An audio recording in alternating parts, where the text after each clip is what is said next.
cancel culture is about canceling. Up yours. Woke moralists. Up yours. Systematic bullying that's happening. And they believe that Cocaína.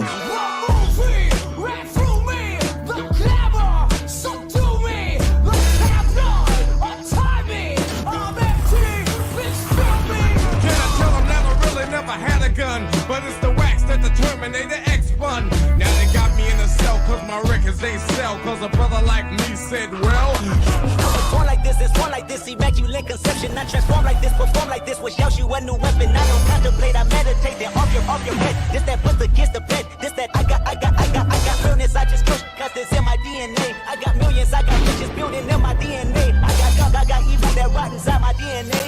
I got off, I got trouble, some heart inside my DNA. They seem animalistic is what I mean. No, they're worse than animals. The woke mob, they ruin everything. They stop Ben Shapiro from going to events and speaking. They stop Ann Coulter from doing it. I will never surrender even a single inch of ground to a pitchfork mob. You never cave to the mob. We will never bow to the mob. Ever. No matter what. Do you see the final expression of cancel culture in terrorist groups like We'll see who cancels who. they want you to comply. Hello. Hey, Ben. Look at who's Olay. here. Hey. What a lineup. What a lineup. Ben and Olay. Yes. And we're right on time, so the chat is very, very thankful and not complaining. You're welcome for I being thought I on was time, late. chat. We're always late. It's not possible to be late on this show because we're all late to begin with. Yes. Yeah. Speaking of late, I'm filling in for Rebecca tonight. My girl has been working OD. She's resting. She was traveling. Okay, she so was doing a she's million not coming. things. All right. No, you won't get Rebecca, but you got me. All right. Okay. Fair Okay. We'll trade-off. accept it. Yeah. Yeah, you got me and Ben. It's basically that makes sense. Like we would be the fill-ins for Rebecca. That makes sense. You know, that would be true. Shout out, how are you? First of all, how is everybody? Thank y'all for letting me come on and crash the party. I was Thank you for kinda coming invited on. myself No, on. It's good to see y'all. Anytime. When Ben Ben reaches out and he's like, "You guys want to talk tonight about what's going on?" and I'm like, "Do I want to talk to Ben Dixon? Of course I do. Yeah, you can come on the show." You guys know how to make a man feel good. I appreciate that. Olay, it's been so long since I've seen you and talked with you. Queen, how are you? Listen, we have to change that. Come on, Olurin politics next week. I'll make Aaron email you so we can talk about all that people are talking about around the black vote in Zoran. Yes, we must discuss. They're mad about that, aren't they? They're getting on my nerves. They're getting on my nerves. I'll have Aaron email you. Count me in. Oh, look who's joining late. Look who's decided to Hi, drop. David. I am never the late one, but today I had some family stuff that fed right in. But I'm here now. Not too bad, not too late. Yeah, this is a good lineup. How's everybody? Very good lineup. Yeah, this is a great guest lineup today. Yeah. David, good to see you, Ariana my will be friend. back probably. Great to next see you. week. Yeah. Ariana heard we were talking about a Muslim socialist today, and she was like, "I have no interest. I'm out. I'm out. I'm out." Mm-hmm. We're trying to convince her to stop with her like Islamophobia, but she's like not heeding our calls, and it's really frustrating to me as an atheist that she's so intolerant. Right. I had to sit her down and explain why she shouldn't support Trump attacking Iran, and she just didn't understand why that was bad. Yeah. It's just There's no getting through to the kids nowadays, right? We're all millennials. She is a Zoomer, so we're working on it, you know. Zoomers did go for Trump this last election, a large portion. And Ariana was one of them. I'm just kidding. We love Ariana. She's taking a little bit more time. We're just joking around. But speaking of the Zoomers and the millennials, boy, did we turn out in New York City this past Tuesday. My God. People have been saying, you know, the for how long now? I think like it really was like the Bernie Sanders sort of idea of how progressives would win was that young people would come out in droves And on a national level, he was never able to really do that. While he would get the young vote, he wasn't able to get out the numbers he would say he would need to ascend to victory. But then you look at these numbers in New York City this past Tuesday. Oh my God, the early vote was far and away dominated by people under the age of 40, specifically between the ages, I think, of 25 and 35 or 36 or something like that. It was they outvoted the early vote, the youth vote, Zoomers and millennials. I think I love that you keep like including millennials and ourselves. I love that you said 25 to 35, like the people who are actually the youth would consider that. That's so funny to me. It's like we're talking about our demographic. It's like, oh, the youth. No, you mean that's not. What is youth these days? When it comes to it's us, Ben. Yeah, it's us. I feel young. That's the youth vote. I see the delusion, and I want audience just know that I know that you see the delusion. I know where I'm at. Like, I'm an adult still a young who is not old, but I am not the youth. Well, speak for yourself, Olay. I am definitely the youth. Okay. I don't use just for men. I'm We're young. the youth of tomorrow, okay? We're the future of America right here. My 38-year-old ass is the future of America, okay? Actually, look at that. considering how Zoomers and old we all millennials. are, there's a serious lack of grays here. Like, we actually do look pretty young for our ages, so, you know. I've got the feeling I might be the oldest person on the panel. I'm feeling a little bit like an elf. You in lines, you might be shocked. Yeah, I'm right there. Like I'm a millennial, 50s, right? I'm a millennial by like a couple of weeks. I'm right there on the board of millennial and Gen X. So I'm 45. Well, you know what? I view anyone who's a millennial as part of the youth of America. So you're part of it, Ben. Yeah, I'm the elder millennial. There you go. Y'all so funny. So I'm so curious because I think you all know I have been thoroughly black-pilled. So on the day of the election, I was in the shittiest mood because I was prepared to be disappointed, and I planned out the video that I was gonna do when the results came in, and just shredding liberals. They're like, "Fuck you! If you voted for Cuomo, fuck you! I hope you die! I will never forgive you!" Like, I was ready to breathe fire, and then when I logged on, I see the results. I'm like, maybe there is a God. What? Right? I was. Excuse me. Like I was almost like stunned, like somebody had fragged me. Like it was insane.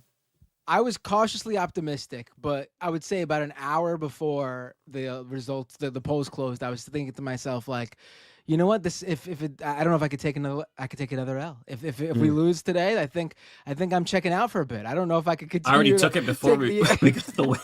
Been taking an L since 2016. I don't know how many L's I could take. That's why I was ready for it. I was like, yeah, okay. Yeah, like y'all won't get me. I was not going to in any way be at all, even a little bit hurt or surprised or disappointed or anything if Zoran lost. I'd have been like, yep, that seems about right. Seems about right. But what he said, what I was stunned about is like I wouldn't have been upset about the loss, but the win shock. I was like, wow. We never win shit. This I know because I've never felt this way before. That GIF you posted, Ole, of this is what it feels like to win, that struck to the core of my soul. I was like, I could not process it. I was walking from room to room like, no, you lying. Like, I was refreshing. So people who don't know, like, if you were really following the New York election, like on a local level with like people who were following it, and I'm sure maybe some of you were, but I'm sure Ole might be the other person in here who was.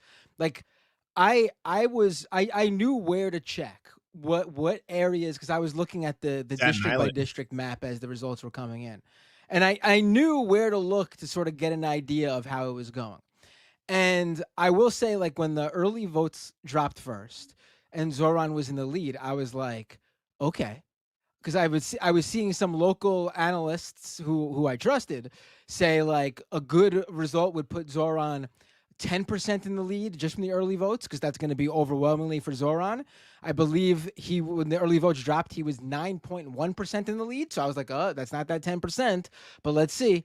And then all those same analysts were saying, but as the election day vote comes in, Cuomo is going to close that gap. So I was checking for the areas, the Bronx, certain areas in Southeast Queens, Staten Island, for example. I was looking to see where that Cuomo vote was going to come. And the results, 10% came in, 15% came in, 20% came in. And Cuomo was never closing the gap. And he would get more votes, and maybe he would gain like a 0.01 percentage point, but that wasn't what I was told to expect. And then I looked at like the Staten Island breakdown, and only 2,000 votes were separating them.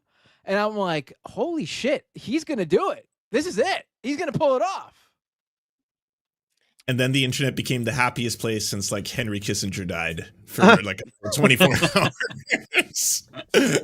We waited for that man to die for so many years. It was like every year since Twitter has been Twitter, we were counting down to the day he died. And I think you're right. I think that's the kind of joy we felt Tuesday night. Yeah. Maybe it's because I wasn't paying too close attention, but I was like weirdly optimistic. Like I wasn't really, but the weird thing with me is like once he won, my thought was, okay, it's not over because the general election. And what are they going to do? I thought about India, Walton, and Buffalo. Like that's where my mind went immediately. That's exactly what that still traumatized me. Too. And that's and you should be thinking about it because it very much so is not over. They're about to carry on.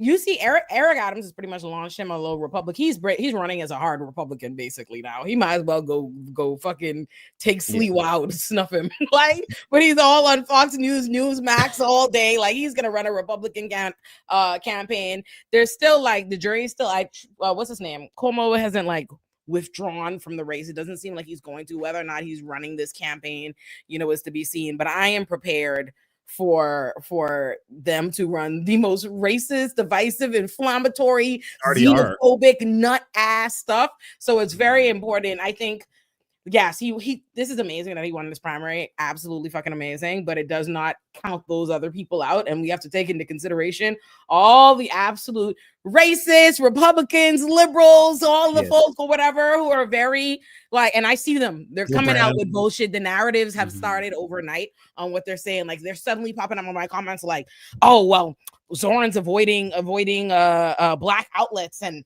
he's not reaching out. I'm like,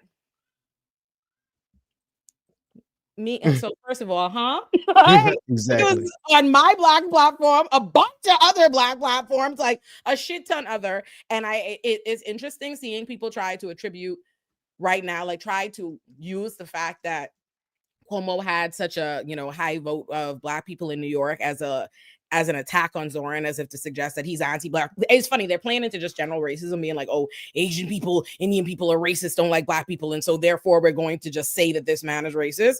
And now they're saying, oh, because black people didn't vote for him, that's because his campaign is racist and they've avoided black outlets and they haven't all this. And I'm like, no. That's because Cuomo name recognition go way, way, way back. Absolutely way back, and they and people don't know that. They don't know. They know Cuomo. They know him from not just the fact that the man was governor, but I'm like, the man daddy was governor too. So there's also that, and the fact that like an older black voting base are more moderate. That's what it is, So there are that's other things. That's what the polls show too, right? Like younger black people were his highest level of support. The millennial and Gen Z black voters were overwhelmingly for Zoran. Exactly. Yeah, that's exactly what it is. And they don't take that into part of the campaign to split everyone against each other, right? Like as long as everyone is fighting against each other, we're not actually fighting people with power. We're all just arguing within all these other oppressed and marginalized groups, right? It's all by design. Right. You see it every fucking time. And sometimes I feel like people on the internet are just doing that shit for free. Like I can't even tell if it's like a CIA account that's starting some they're Fed posting, the discourse that is going on. Like, what are you all doing? It's akin to the people who are like, oh, you care about Palestine? Don't you know they'd throw you off a roof in Gaza? Or you see like these posts about what has Palestine ever done for me as a black woman in America? When it's like, okay, I could just envision a guy with like a CIA vest on typing that on the other side. Like, that's not real. Absolutely.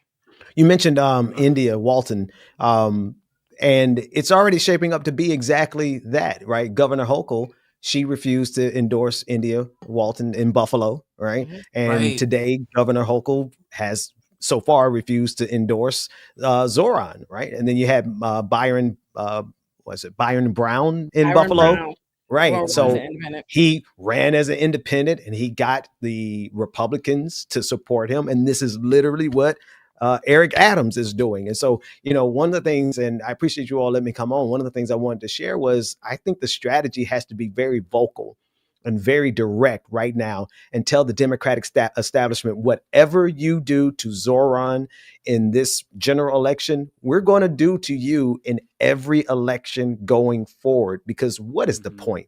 What would be the point for us to say, vote for the lesser evil in the midterms when they have shown that they will turn around and align with MAGA in order to undermine progressives? No, I think we need to hold the line here and make it as loud and clear as we can. Whatever the Democrat, if you refuse to endorse, then we're going to refuse to endorse. If you're going to sabotage this campaign, we're going to sabotage your campaign. So whatever they do, however they respond, because we have a track record of seeing how they're going to do it, right? We already know exactly what they're going to do. And if we don't stop them in advance, they're already gearing up to undermine this man's campaign. Yeah, I think we have to aggressively. I think it's important that we aggressively combat misinformation. I think what was done really well is I think what's beautiful about Zoran's campaign, just overall, and would have still been a big deal regardless of whether or not he'd won, is the amount of mobilization and collaborative effort from everybody. It was a collaborative effort on the part, even down to like the Working Families Party. The slate in and of itself worked together to advance Zoran with the cross endorsement, but also with the entire like leftist independent media like landscape of we're all going to interview him, we're all going to cover it, we're all going to prop him up, we're all going to say that. And I think it's more important now than ever that people combat all the bullshit. Like, okay, as they come out with new narratives, address it, because we have a significant amount more influence than we think, especially when everybody's on the same page. You know what I mean? Like everybody seems to be on the same page. I think that the general sentiment right now too is that like a lot of people are fucking sick of the establishment Democrats and their messaging, and I think a lot of people are very, very sick with just like the way and the direction not only that your country's going, but the world is going under these same policies. That's why their polling is garbage. That's why people are disgusted with Chuck Schumer. That's why they want to primary Hakeem Jeffries, stuff like that, because at the end of the day, that's not messaging or resonating with anyone anymore. Zoran is being attacked as what, like a dangerous terrorist, a Muslim, a jihadist, all this kind of stuff. And what was his message? I want you to be able to work 8 hours a day and provide for your family and be able to pay down a mortgage. And that's not how the world is. And all of a sudden, they put out the fucking bat signal for rapists, and Bill Clinton had to run down and be like, no, stop this. The world is not better. The status quo remains. That's why I think you're going to get enemies on both ends now. And you already seen that, right? Like, didn't Gillibrand today release some statements? Gillibrand's been an absolute. She was horrible. She went like screaming and full crying, clan off. About how Zoran. You should play the clip. Oh, I'll see if I can find it. She sounded like a crazy person, yelling in a podcast interview, like almost crying on the air about how Zoran's anti-Semitic. It was insane. Yeah, she sounded like a right-wing Republican, right up there with Nancy Mace. Honestly, did she really? Yeah, I did not know that, and that now makes me feel compelled to say something I never said before because I'm not a messy bitch. Ooh. A couple of years ago, a few years ago, I had a meeting with Kristen Gillibrand's team about how we could get them, not even her to support like a Rikers receivership or doing something about the Rikers crisis, just to go to Rikers, just to go, not even make a statement, not support or whatever, just to fucking go. Look at it yourself. And she was like, our team was specifically, she's scared of upsetting Eric Adams. She doesn't want to make an enemy of Eric Adams. She's afraid of what he might say or whatever. And I never said that. So I just want to say, pussy. And this is consistent. Oh, this right here is some consistent shit. She's very pussy. Scared to death of Eric Adams. She's scared to death. Okay, very crazy. I mean, she started her career as a lawyer for Big Tobacco. So I mean, she's not a good person. Oh, really? Oh, that makes a lot of sense, actually. Yeah, that explains everything. So it's 6 minutes long, but apparently she goes so she's pushed back on by the interviewer like a third time, and that's around 3:20. I could start there. I mean, if you want, we can listen to 6 minutes, but yeah, the worst part is at the end. She apparently freaks out around. Start about 3 minutes. Start right there. That's good. We will talk through all these things. He can tell me his views of the world, and I can learn them firsthand. I think the reference that I had read was global intifada specifically, which has very serious meanings that are violent and revolution. destructive. So, which he says, and I pressed him on this on the show on Monday, but which he says are not calls for violence because intifada is a much broader term involving all kinds of uprisings and resistance and things like that. So I just want to be clear about how at least he defines it. And maybe he needs to be more clear. I don't mean this. I don't mean that. He did say here that he didn't want to be the word police, even as the mayor of New York, if he's elected. But I do also want to be clear that he said he does not support violent intifada. Is that fair? So Brian, I didn't hear your exchange with him, but if I was speaking to him directly, I would simply say that is not how the words are received. And it doesn't matter what meaning you have in your brain. It is not how the word is received. And when you use a word like intifada to many Jewish Americans and Jewish New Yorkers, that means you are permissive for violence against Jews. It is a serious word. It is a word that has deep meaning. It has been used for wars across time and violence and destruction and slaughter and murder against the Jews. It is a harmful, hurtful, inappropriate word for anyone who wants to represent a city as diverse as New York City with 8 million people. And I would be very specific in these words, and I would say you may not use them again if you expect to represent everyone ever again, because they are received as hateful and divisive and harmful, and that's it. So I appreciate that he told you he didn't mean that, and that's great. That's And a I great think place to start. also clarify, or he was clarifying that he never said globalize the intifada. He was asked in an interview if he would denounce the phrase globalize the intifada, and then that led to this kind of conversation, that you were just referring to. But that he was never out there saying globalize the intifada. He was asked about other people who used it. So just to be precise about what happened there. Yes. Well, as a leader of a city as diverse as New York City with 8 million people, as the largest Jewish population in the country, he should denounce it. And that's it, period.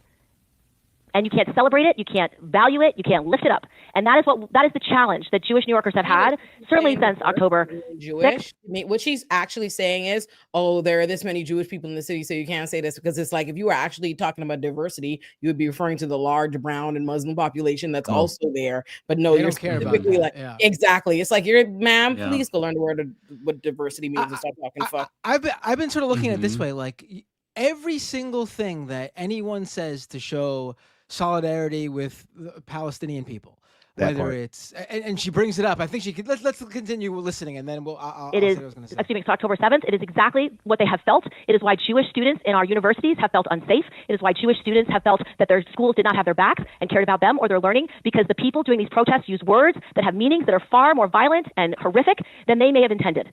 But when you hear things like intifada, when you hear things like jihad, when you hear from the river to the sea, it is received as slaughter the Jews and destroy Israel, period. It's how it's received. And if you talk to any group, you talk to our LGBTQ community, you talk to our Black community, you talk to our Hispanic community, there are words and there are don't bring us imagery into this. and there are things that are said that they will hear it and feel it as a dagger to their throat. And so if you want to be a leader, you have to recognize how these things are felt and received, and saying there should be no word police is irresponsible. Because as a leader, you have to protect everyone. Period. Because this lady is One more thing before you go. Fucking pussy. She will not speak up for shit. Like, I know that it's incredible to hear this, because when I tell you this lady, I'm like, hey, I don't know if you know, but they killed like the 14 persons or so has died at Rikers. Eric Adams is like covering up the death. She's like, oh.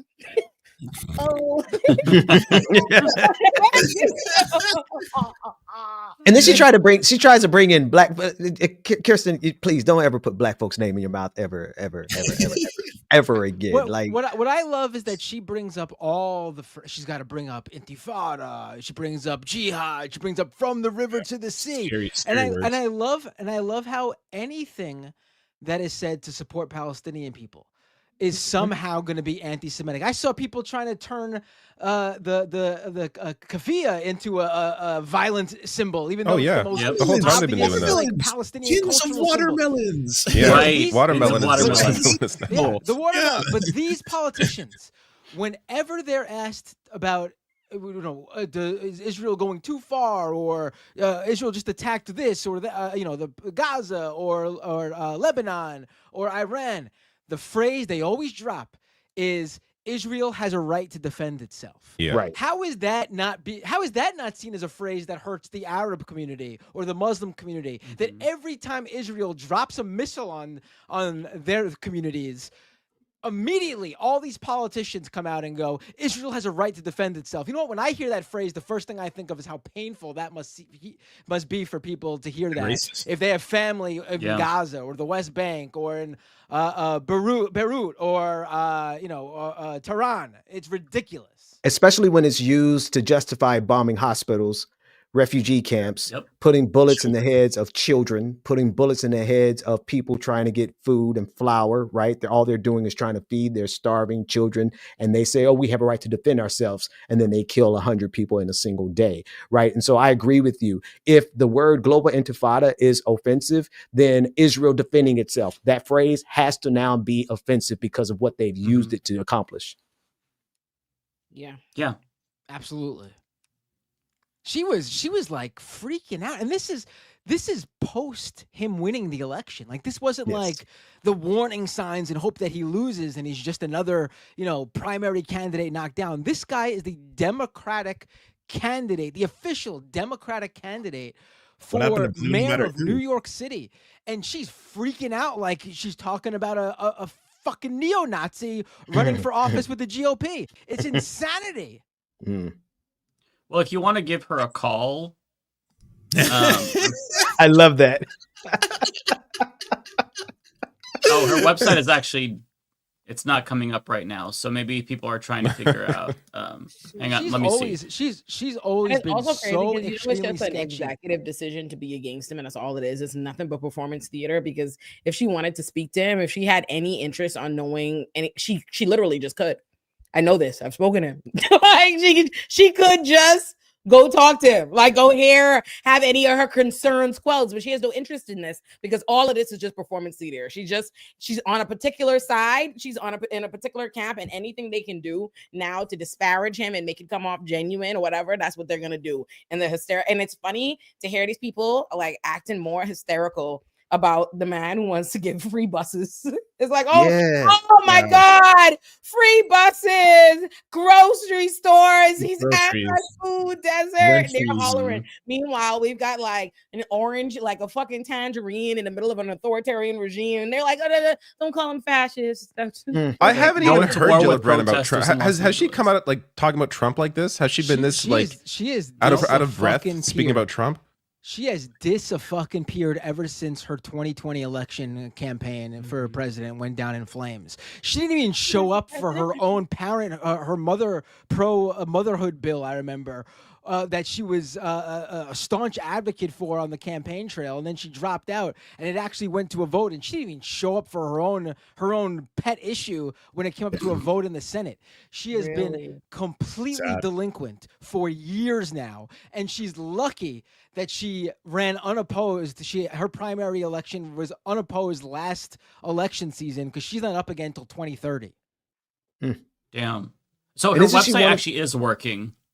I mistook her for Kirsten Cinema, not Gillibrand. Different Kirsten. I don't apologize for that. Same spirit though. Same spirit. Same energy. Yeah. But her number, if you guys want to call her, this is her DC office, and politely tell her that she needs to denounce Islamophobia and her defamatory smears against Zoran Mamdani, and also to vote blue no matter who. Her number is 202-224-4451. This is the Washington, D.C. office, and just be polite. You're not going to talk to anybody. If you are, you'll get a staffer, but just let them know that this kind of intolerant Islamophobia is despicable, and a Democratic senator in the era of Donald Trump should do much better to protect marginalized people, because that's disgusting what she did. Oh, I do remember she has been. I say tweeted her. I say she doesn't like bad press and she's very scared of authority. So I would go look for any negative comments she said about anybody with any power right now, any Donald Trumps, anybody in the Democratic Party, and I would blow that up. I would just draw a lot of attention to it. I just happen to know that is what she most fears and doesn't like. Like, she's very scary. So I would go and do that. That would be my suggestion to everybody. For sure. I did forget that she has been visible over the past couple of years when she's now the crypto community's best buddy on the Democratic side. She's been the one. right. She's been the one shilling for all the crypto bills. So she's actually joined forces with the Trump world to help promote crypto to her constituents and get their bills passed. So she's been wonderful on scamming the people of America. She's been great on that front.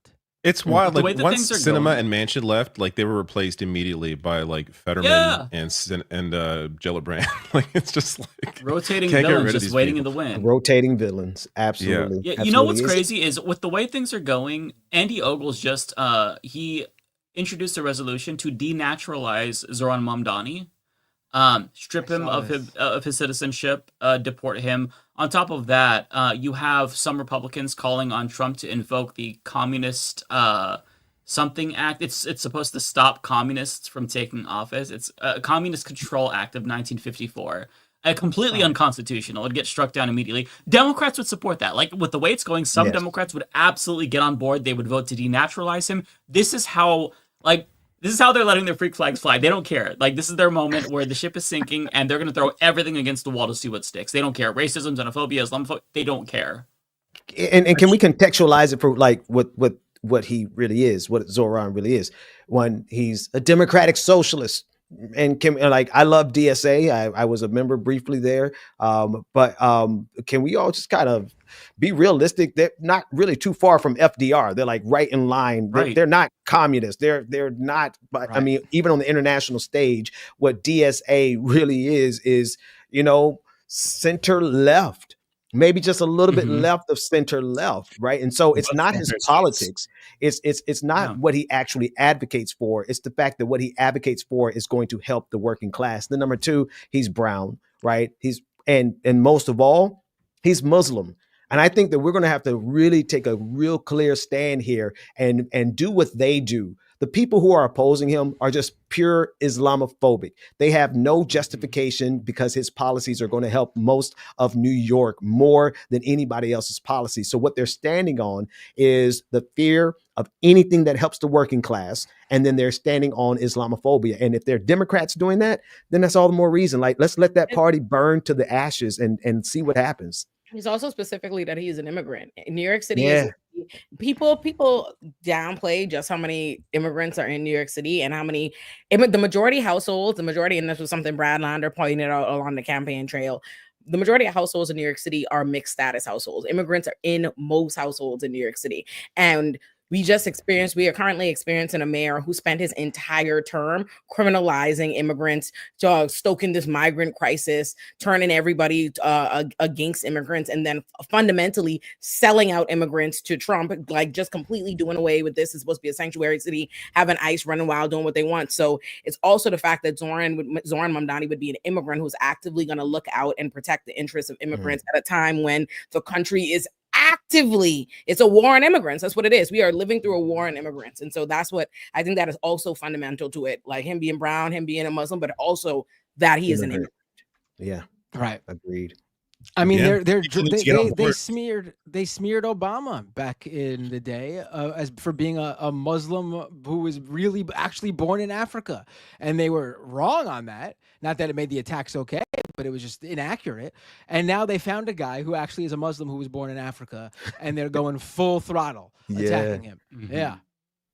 Yeah, their flags are. What'd you say earlier, Mike? Their freak flags are flying. They're letting their freak flags fly. Like they're just letting it all hang out. If you go and you look at the response to conservatives, my God, it was as if you were at a fucking Klan rally. Usually you go on Twitter, it's like a Nazi rally, but it was a Klan rally then. Like they were fucking. Charlie Kirk was talking about how 25 years ago, 2 planes flew into the Twin Towers, and then and now they elected a Muslim. Like he says, like he just posts this, and this man is not poisonous to the GOP brand. He is one of their biggest propagandists. It's like, man, like the way that they are just like letting it all hang out it's so wild. Also, these fuckers don't care about New York City.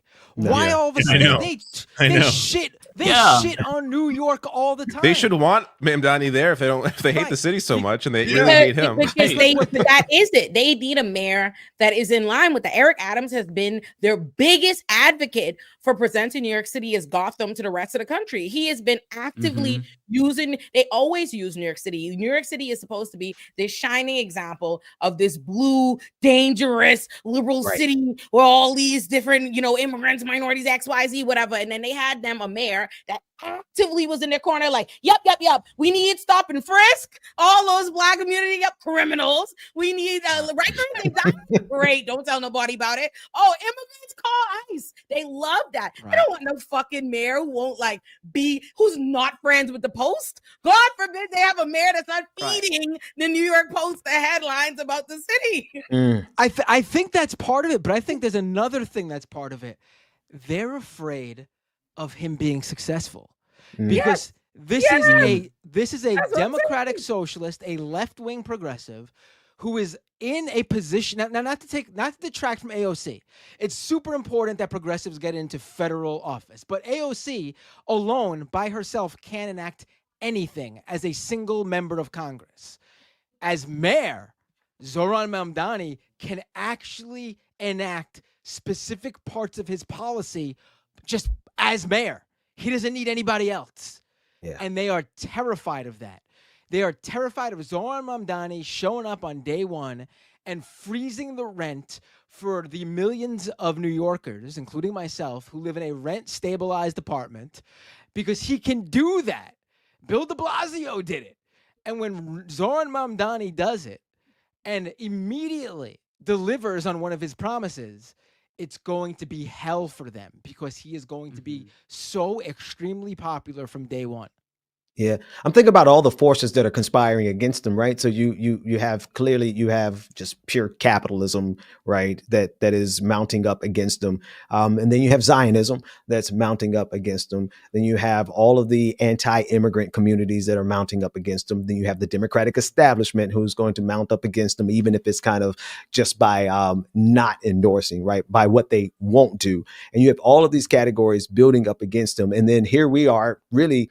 The people who are behind them are the progressives. And we really have to, I think they're going to have to find a way to galvanize a voting populace in New York City that didn't turn out, right? I think they're going to really have to appeal to people who normally don't come out because of what he's promising to do. And the fact that he's standing 10 toes down on this. Like, he really is going to go in there and do something for the working class, for normal people. But that's exactly who this system can afford to have any rest for. They can't have us actually be able to afford our rent. Because if we can afford our rent, then we won't go to the check cashing store in order to get a payday advance, right? If we can afford our rent, if we can afford to have a single family income household, then that gives our families and our units the ability to have breathing room. They can't afford for the workers of this country or any city in this country to actually have a moment of peace because the system is completely designed to just grind us to a pulp. And you got to look at all those people lined up against them. They're people in one way or the other, including Zionists, who benefit from crushing people. Look at what they're doing in Gaza, for that matter. Yeah, exactly. Yeah, that's why you got all those campaign ads during a primary where I don't know if you saw the one where they photoshopped his beard to make him look like a scary Muslim. That was sponsored by DoorDash. DoorDash was the one that was paying for those like racist ads, and I was like, they edited my beard onto Zoran because my beard is literally longer than. I mean, it is like, listen, we're not surprised that the Republicans and the right wingers are doing this stuff. We know they're xenophobic and racist, but what's insane is that as they throw the most Islamophobia out there that I've seen for in 50 and 20 years, as they're doing that, the media and the entire narrative is literally, Zoran Mamdani, a lot of people say you're an anti-Semite. Is that true? You Islamic pig? Is that true? Are you an anti-Semite? You gross Muslim? Why don't you want to go to Israel? Like, it's just that debate question was so insane. It's insane. It is insanity. Do you agree that it's a Jewish ethno-supremacist state? do that. But can you say it out loud? If you don't say it out loud, you're anti-Semitic. And then it's like, what other world do we do this? Like, in what other country do we do this for? You don't ever do that. Should America be a white Christian state? I would never ask. A Nazi would ask that. Why are you asking that? That's the thing, though. That's the great point, though. Everyone in this, at least everyone center left, whether you're a normie Dem or a shit lib, a liberal or whatever you are, you know that when the right wing declares this is a Christian nation, we know what they're doing. We know they're trying to deny equal rights to people who are not white Christian evangelicals. Yeah. We understand that. But then out of the other side of your mouth, you go, but there needs to be a Jewish supremacist state. Right. It's insanity. Right. Well, it's because we're moving towards, on a global stage, we're moving towards like a league of nationalism versus the League of Nations or the United Nations. Like, we're moving towards where every nation is trying to corner itself into being an ethno-nationalist state where we won't intervene, don't worry about human rights violations in my country, and I won't worry about human rights violations in your country. And so in that way, it makes perfect sense for them to be building this kind of global coalition. It seems counterintuitive, right? Why would Zionists align with Nazis? Well, they believe that they can each have their own country, and they don't bother the Zionists in Israel, and they won't bother the Nazis in the United States of America. But we already know how that story plays out. After they purged all the ethnic minorities in their nations, who are they going to go and blame everything on next? Each other, and then they'll be back fighting each other in a generation. That's how the cycle goes. Now, I'm not in New York, so I don't know the answer to this question, but does foreign policy normally does foreign policy normally dominate the mayoral race for New York City? Like, that was so wild. I mean, obviously we have a very large, in New York City, we have a very large Jewish population, but it's never like this. It's never. But doesn't like play into the whole dual loyalty tropes? Because I kept seeing like all those things, like, Batar Worldwide was like, we recommend all Jews leave New York immediately and stuff like that. I was like, racist. They're being racist. The brown man is a racist. We have to talk about Israel. They're just being racist. Yeah. I saw somebody joking on Twitter about this, saying, I'm running for 8th grade class president, and I stand with our number one ally, Israel. Like, it's infected every single election.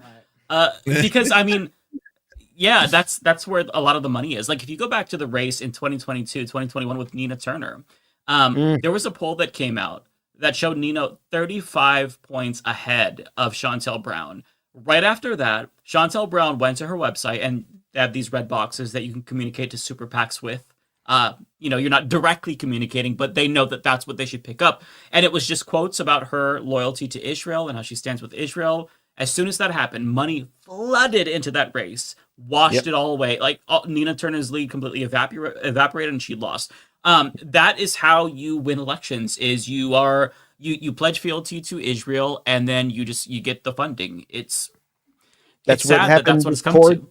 Corey Bush, right? Corey Bush got flooded out by AIPAC money, and they found a black person who was willing to do the bidding of AIPAC. So just to be clear, right, this allegiance, this idolatrous allegiance to Israel is as multicultural as fascism is right now. It's very, very diverse. And I remember it is a religion. It is most certainly a religion. And I remember the race that you're talking about. I was in Cleveland for the weekend of the election, and I remember seeing billboards in the city, and I know Nina, right? And they darkened her face and her skin and made her look so just terrifying all over the city. And you sit back and wonder, like, how could not only just any normal human being do this and engage in this? We see that through history, but then how can black people align with that? And then you go and you ask, like, well, how can women now align with the anti-women tropes of these fascists? And how can, it's like there's always going to be people who are willing to align with, whether it be Zionism or align with MAGA, just in order for their interests, and they will destroy their own communities to accomplish it. Or white supremacy, right? Like, how many people aren't white who are now trying to uphold white supremacy in one way or there, right? Where you're just like, yeah. I mean, everyone wants to be close to power. It makes you feel safer. Everyone wants to be reaffirming systems rather than changing the world, rather than actually. And that's why what Binder said was very true, where he's like, the biggest danger and why Democrats like Bill Clinton and the establishment and the media were attacking him too, is if he can prove that, like, hey, by the way, you can have rent freezes, you can have cheaper groceries, you can have free transportation. What if it happened in other cities? What if a whole bunch of other people woke up? What if the world started seeing that shit and being like, wait, what the fuck? This is not the way we have to live? There's a better option? Holy shit. Yeah, you might have a revolution then. It's bad when Laura Ingraham is going on Fox News saying that rich people need to come together in New York. Rich New Yorkers need to come together to create a groundswell of support for an alternative. When it's like, they did that already. Rich people came together to try to stop Zoran, and he did not just like beat Andrew Cuomo in the first round. I looked at this. He got more votes in the first round than Eric Adams got in the last round. So it's not just that he defeated this political dynasty. He has a fucking mandate. And so when you take into consideration that, as well as the fear that like socialism might be popular when he actually does it, that has them terrified, because then the Democratic Party is the bar is gonna be raised, and they're not gonna want to have to deliver that. The funny thing is, I don't think they yes, rich people obviously like galvanized behind Cuomo, but I don't even think they galvanized to defeat Zoran. Like at the time when Cuomo got in the race, they galvanized to take advantage of thinking Eric Adams was dead in the water. Like Cuomo just wants more power since having to resign. And it was like an easy opportunity. It seemed like an easy win at one point. Like I do not think at the day that Cuomo decided he was jumping into the race that they saw Zoran for the threat that he was. Like up until literally a couple of months ago, that gap was immense. It was a sure thing that Cuomo was going to take it from Eric Adams. So I think now it's like, oh fuck, we galvanized behind it before to get you in there, but now you have to expressly take this guy down. So now they're strategizing. They're trying to figure out how best to do that. And I hope they do strategize themselves into a rich versus poor coalition, because I think they misunderstand the total demographics of any city in this country, especially New York City, right? Because if they really believe that that is what's going to help save them, the money of the rich, I think that's the perfect scenario for something to kind of, I think that'll send a signal. I think people's brains will finally click into gear, into the class solidarity we really need to have. Yeah, because it's class warfare that's been waged against us, but it's always been asymmetric, and they don't want that. That's right. I don't know if you all saw the clip on CNBC of the guy, I don't know his name, he hosts Squawk Box, I think, but he was like, this is class war. Like, this is class war. But, like, talking about the poor waging class war on the rich, it's amazing to me. You also have Cuomo, the other Cuomo, Chris Cuomo, freaking out. His tears. His show, His calling for AOC to leave the party. Yeah. Have you guys seen this clip? I haven't watched this yet, but wait, what did he do? It's funny. He's having a rough couple of days. Yeah, he's clearly his brother's loss. He's basically calling Zoran a jihadist and saying that the Democratic Party, like AOC, Bernie, they've gone MAGA. Them from having the nuke. How do you keep them from having the nuke? Impeach Trump is the opposite of having a better idea. You're killing your party. His face is so red. Mm-hmm. You're killing your party. And look, I hope it works out for you. I hope you guys splinter off and become, whatever you really are. Because you're not a capitalist and you're not a Democrat. Good. And, you can say, well, what do you know? I was raised by a real one. I really go ahead and criticize Mario Cuomo. My dad is Mario Cuomo. They spawn. I don't want to. My father. A real one has to be taken back. Like I must say, I put a fucking stop to it. I have had enough. Oh God, it sounds crazy out of everybody's white mouth. Stop! It sounds nuts. Like I honestly love this so much. By a real one, what does that mean to you? What does a real one mean to you? Like it's so funny because it's a real one. A real what? What do you think that is? What do you think it is? Stop taking things you don't get. You sound crazy. Like I gotta say, I hope he knows that his salty tears I'm using to salt up my gabagool. So suck a dick, Frito. I love it. And that is anti-Italian sentiment that I'm expressing explicitly, just in case the dog whistle wasn't clear. Anti-Italian discrimination. under me and Andrew. Fuck, you have that ready? Yeah, I have that on the soundboard. That was perfect, David. Yeah, this clown's almost done. Is that going to be the best you have? Because you ain't shit compared to him. Oh, not in terms of intelligence, not in terms of success, not in terms of pedigree, not in terms of philosophy, not in terms of mission, not in terms of eloquence, not in terms of charisma, not in terms of anything. Losing his Certainly mind. not electability. Yeah. You are Crashing killing your out. party. Holy shit. Because you are not a real one. Because you're doing what's good for you in a vacuum. With your little social media following, you're no different than a pod bro. AOC? And you're killing your party. He's talking about AOC, yeah. Oh, AOC. And he's literally a pod bro. He's got a YouTube But trophy. They gonna make me start cussing again. That's so crazy. Like having your YouTube, having your YouTube plaque behind you. Yeah. Like as you be like, you know better. You are literally a pod bro. You are podcasting right now. The cognitive dissonance is crazy. So you're literally you know what's funny too is like looking in the mirror, but he's literally looking at himself in the camera. Oh man, that's hilarious. That is so funny. I said, see, I did my like the Fall of Cuomo like Olurin production a few months ago. And I have a whole chapter devoted to Chris Cuomo's role in the fact that people thought Andrew Cuomo was this like so beloved during the pandemic. He did so much PR for his brother to turn him into America's sweetheart. And he's sick because he's personally taking it out. Like he sacrificed so much of his little career. Like he is in fact no better. He wishes he was part of America.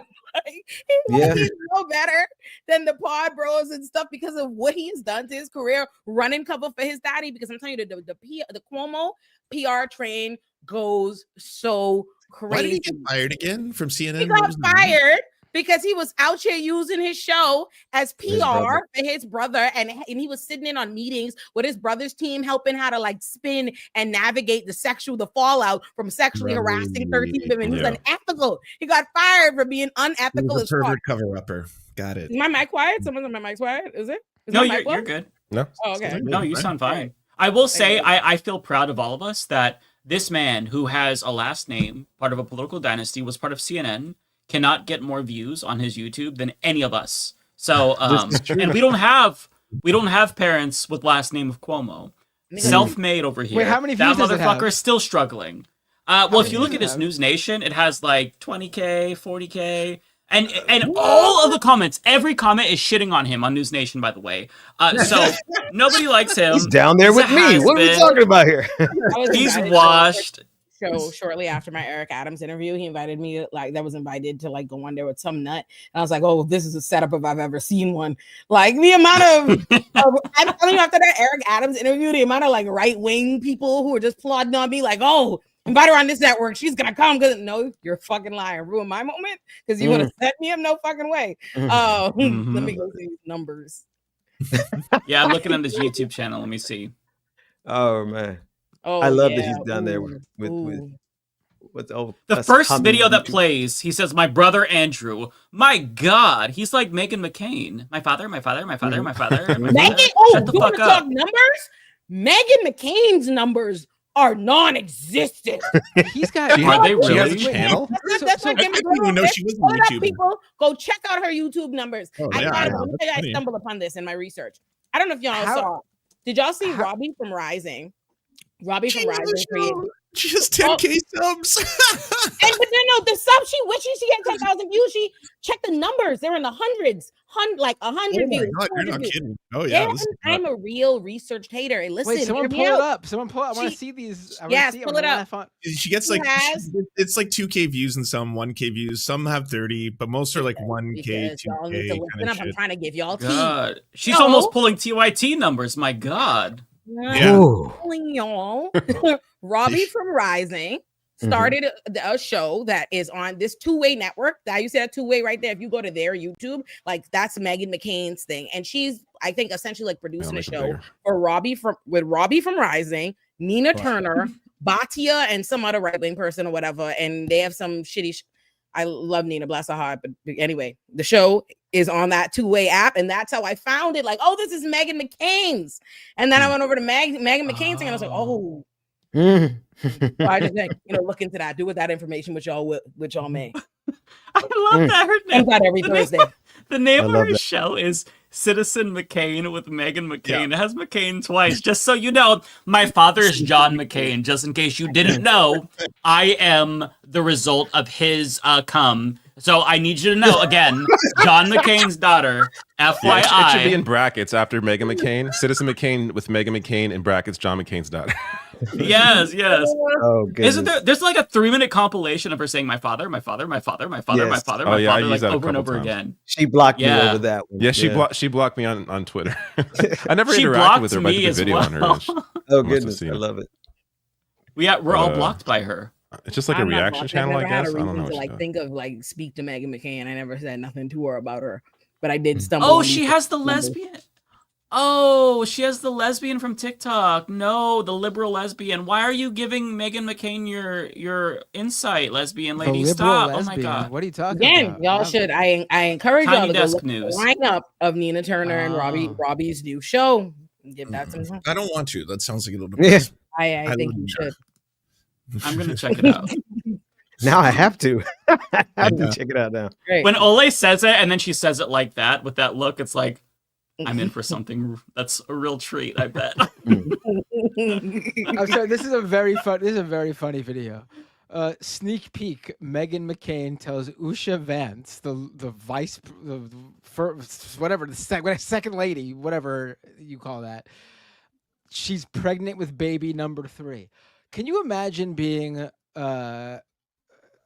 JD Vance's wife and going to do this interview, and Meghan McCain breaks the news that Meghan McCain is pregnant, and you have to pretend to give a fuck? Like, why would you make that part of a video? Like, why would you do that? No self-awareness. And she's John McCain's daughter, so she could do whatever she wants. I think. Right. Well, she I want to can, see but- what Usha Vance's reaction was because, like, what is she supposed to do? Like, soy face and break out into Oh, tears? that's so nice. Who cares? If my own sister was like, I'm pregnant, I'd be like, okay, again?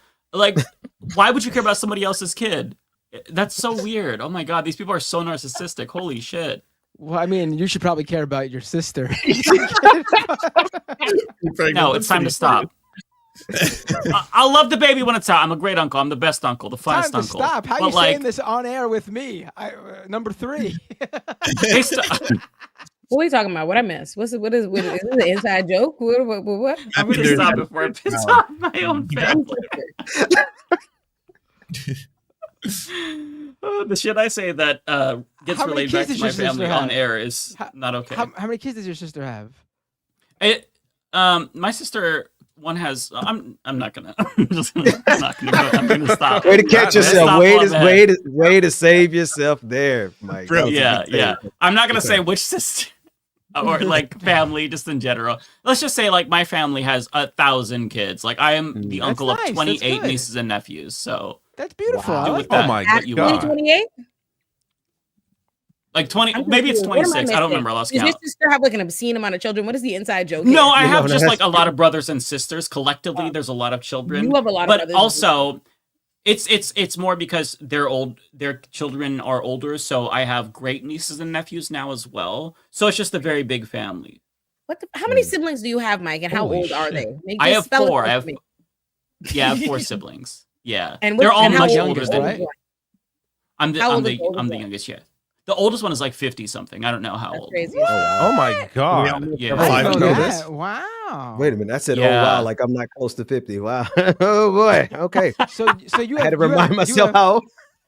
you have nieces and nephews that are in that, technically could be in that cohort that voted for Zoran Mamdani on Tuesday. That are millennials. Yeah, a lot of millennial and Zoomer nieces and nephews. Yeah, yeah. Wow, that's crazy. So they're closer to age to you than your brother, your oldest brother. No. Yeah, I grew up with them. Wow, that's Sure. crazy. Interesting. Yeah. Cool. Yeah.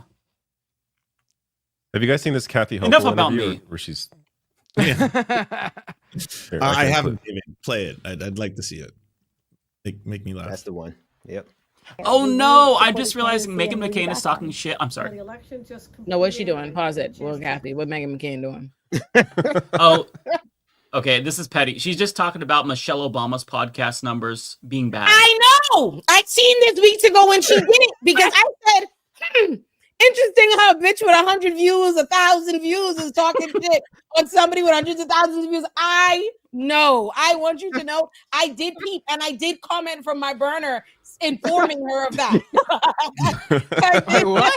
I did in fact address that in her comment section. Oh my god, what's your burner name? I gotta know. Well, okay, There won't be a burner anyway anymore. Everybody knows my burner. Oh, My burner is literally the most like known burner, but I haven't used it in like 2 years because I can't remember the password. But it's Futbucker69. Oh, that's hilarious. I don't have the time for a burner. I made like 3 posts on Twitter. It was harassing members of Congress, I think. I can't believe Ole shit talking behind a burner. I'm shocked. It's not. First of all, it's not like on Ole's Twitter. It's like just my 01. regular YouTube. It's I not was an gonna actual say burner. that. It's just like it's just your regular YouTube account you had before you had a YouTube.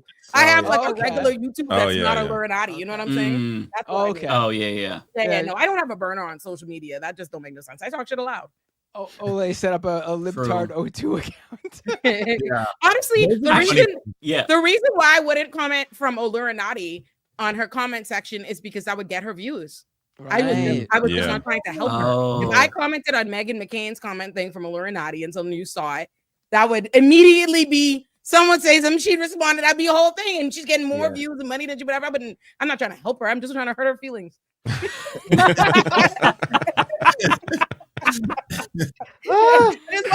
even because again, and I wasn't even like talking shit. I wasn't like, you big stupid bitch. I was like that doesn't seem to make sense. How you could be criticizing the views, hundreds of thousands of views when you have 100 views. That makes no sense. I only pointed out that is illogical, ma'am. I wonder if you could probably honestly provoke a response if you go into her comment section, and I'm not recommending you do this. Please don't harass anybody. But if you went into her comment section and you were like, "This woman looks familiar. I wonder if she's related to anybody, perhaps a popular political figure," she would respond, "I'm actually John McCain's daughter." I'm now on the YouTube video, scouring through the comments, trying to figure out which one you could be. Go to hell. Is she getting shit on by her? Mind your business. I hope she banned me already. Oh, I hope she already hit user from channel. She probably blocked you. I'm seeing who has pointed out. I want to say that I stand. I get rid of people who talk shit to me. So I never have any problem with people doing the same thing to me. Get me out of there. I support you. Yeah. You're right. You don't need this bullshit on your channel. Some I hating bitch who paused the video to make sure you didn't get a view just so she could talk shit in your comments. I replied to one of her posts where she was saying something like, "My father is like the most cherished war veteran in U.S. history," and I just replied with, "Now he's a toilet," and I think that was enough to block. Like I thought that was where it came from. Yeah. You earned that block. I'm gonna throw out a username, Ole. Blink twice if this is yours. You shut the hell up, Bender. Is someone mute Bird? Why is Bender trying to ruin my life? Let me enjoy YouTube from the anonymity of my quiet accounts. Let me have something. Ole, are you on? Someone are stop you him. Dave Clark 8337? Are you Stephanie Anderson 1924? I think I know which one is yours, Ole. Actually, Somebody would get going by Stephanie. I think I found you. Wouldn't suspect that. Yes, but yeah, that's my that was my research. I was in Meghan McCain's business a few weeks back because I said, "What is this two-way app? Robbie and Nina have a show. Let's look into this." Then other things happened. I wanted to talk about it, and I think that was when Anadem started a little like her take, and I had to like switch focus on who I was going to talk shit on. That's a great show. Huge fan. So let me ask Ole this while we have her, because she is the Eric Adams expert here. She knows that guy inside and outside. Of all the things to develop an expertise in. Right. If you were contacted by the Zoran Mamdani campaign, and who knows, maybe they will be seeking out your expertise. How would you go about the campaign to defeat Eric Adams? I genuinely, I think Eric Adams in many ways has already defeated himself. I don't think you have to do anything. I don't think you have to do anything special to Eric Adams, but show Eric Adams. You need only just. Here's a clip of Eric Adams talking himself. Here's Eric here saying this. Eric just did you see him at the polls talking about he ranked himself for all 5 slots? Right. Eric at this point, Eric Adams is best served not giving him any attention. I really don't think there's anything new to say about him other than to expose him. Like, honestly, that's the most thing you could do is just remind people this man is a Republican. Every time you see him on Fox News, show your black auntie and uncle and Grammy and grandpa them. Just make sure you show them, remind them, look here, this is him on Fox. This is him on News Nation. And this is him doing all of the quintessential Republican things we don't like and leave it at that. But honestly, I don't think Eric Adams is a serious threat at this point. I don't think Eric Adams is not going to defeat Zoran. We don't have to fight Eric Adams. We have to fight the misinformation and the xenophobia and all the different things that they're going to peddle about Zoran. It's not Eric is not. Yeah, like it's not any opponents themselves that are a threat to Zoran. Cuomo is staying in the race, so it's going to be Cuomo, Eric Adams, both running. Yeah. Isn't that going to split the vote, news? Wait, what happened? What happened? Almost staying in the race. Running. Yeah, I knew that. I told y'all that. I told everybody that for weeks. I said that before we got the decision. I said it after. I said it yesterday. Is that going to split the vote like 3 ways? Is there going to be? Well, it's going to be 4 ways. There's actually 5 candidates. I don't think so. Eric Adams, support for Eric Adams is almost non-existent, and anybody that likes Eric Adams loves Cuomo. So I just see Cuomo's just going to take the support that Sliwa Adams would get. So I think, and Sliwa said he's not. There was a rumor going around that the Trump administration was offering him a role in the White House to drop out of the race so they could coalesce around Adams. And Sliwa was like, "I'm not doing that." Sliwa actually hates Adams just as much as we probably do. Oh, he has Sliwa's campaign against Cuomo and Eric Adams is spot on. Very hilarious. He's just nuts. He's out of his fucking mind. I actually think Sliwa might like Mamdani more than Adams and Cuomo. Honestly. He's a weird one. That Sliwa guy. Saying the funniest shit in his. My favorite thing is from the debates in the Eric Adams mail when he'd be like, you're from Jersey. Most people say like you live in Jersey. He'd be like, Adams, he's a liar. Like, I love how he talks. Curtis Sliwa is hilarious. Eric Adams and Curtis Sliwa and several of these politicians would be so funny if they did stand up. Like, they'd be so fucking good. Eric Adams is a funny man. If he had a podcast, top tier fucked up content. It would be hilarious. Unfortunately, they'd be like run the city. What's my favorite? I'm trying to think of my favorite Eric Adams line. Oh, it's got to be, what was it? Like, all my haters become my waiters when I sit down at the table of success. Oh my God. Wow. He always drops these sort of phrases. Oh, there's that video, the one you mentioned earlier, where when he was asked as he was heading to the poll about who he was voting for, and he said he was ranking himself 1, 2, 3, 4, and 5. But then as he's going in the building, the person filming says, "Who are you voting for city council, Che?" And that's a guy who's like very progressive. He endorsed Mamdani. And Eric Adams turns around and gives him like this stink eye look. It's the funniest thing.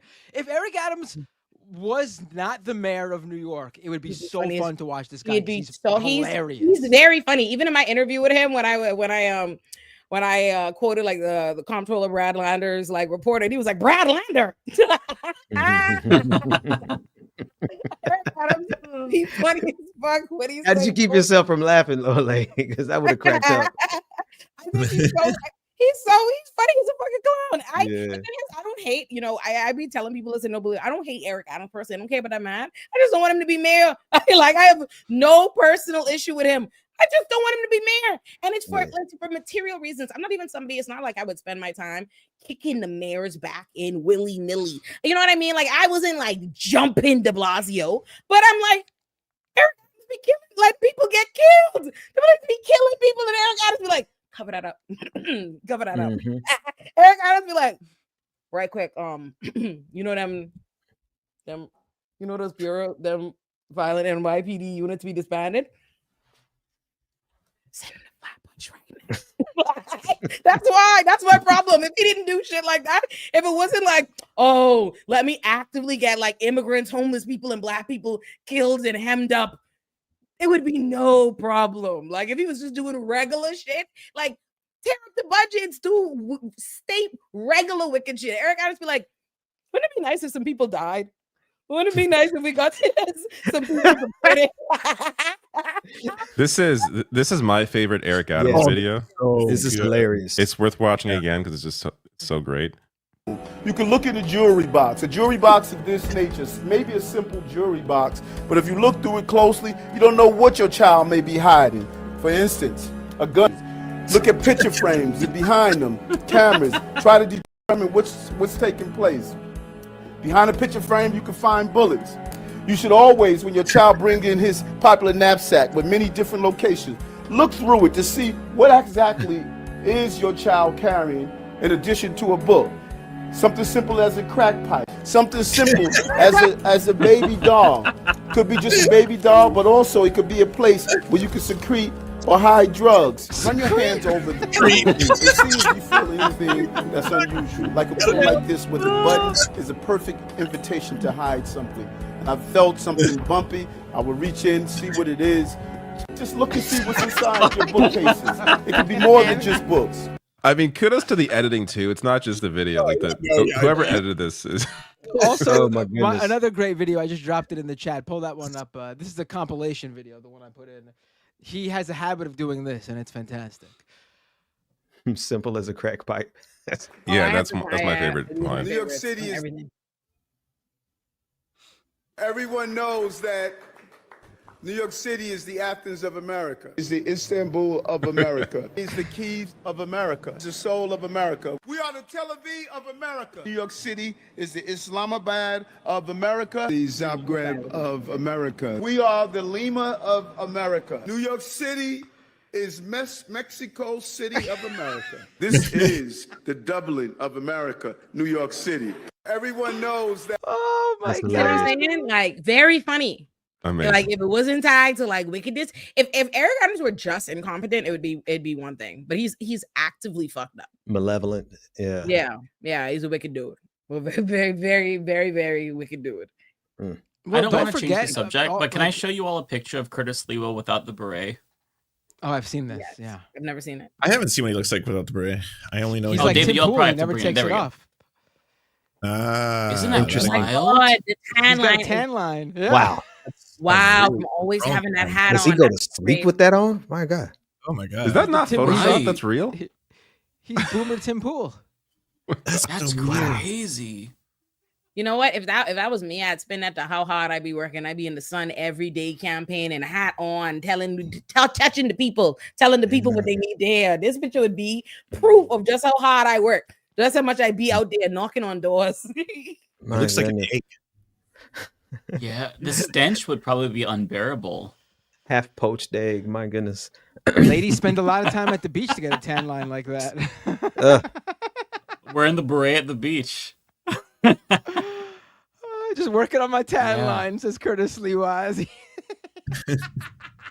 I just wanted to share that with you all. It's quite the sight to behold. Yeah. Oh, we should talk about Bill Ackman, right? This is hilarious. As we're talking about the 5 candidates who are actually on the ballot, Bill Ackman, the hedge fund guy who was a major Trump donor, who was a major Cuomo donor, he's the guy known for he put all his money in Herbalife, and that ended up being a Ponzi scheme. And then he got short. The people went short on it to fuck him over, but he still got so much money it didn't matter, I guess. He also was the guy who his wife was called out for plagiarism, and he went on like 20,000 word essay rants about it, and in the process let everyone know accidentally that his wife was associated with Jeffrey Epstein in some way. So he is out there currently trying to find a superhero for New York City that he's going to put all of his money behind to save us from Zoran Mamdani. He's begging someone to step forward as a write-in candidate, because I guess Eric Adams, Andrew Cuomo, Curtis Lewa, and the other third-party guy like Jim Walden or whatever his name is, I guess that's not enough for them.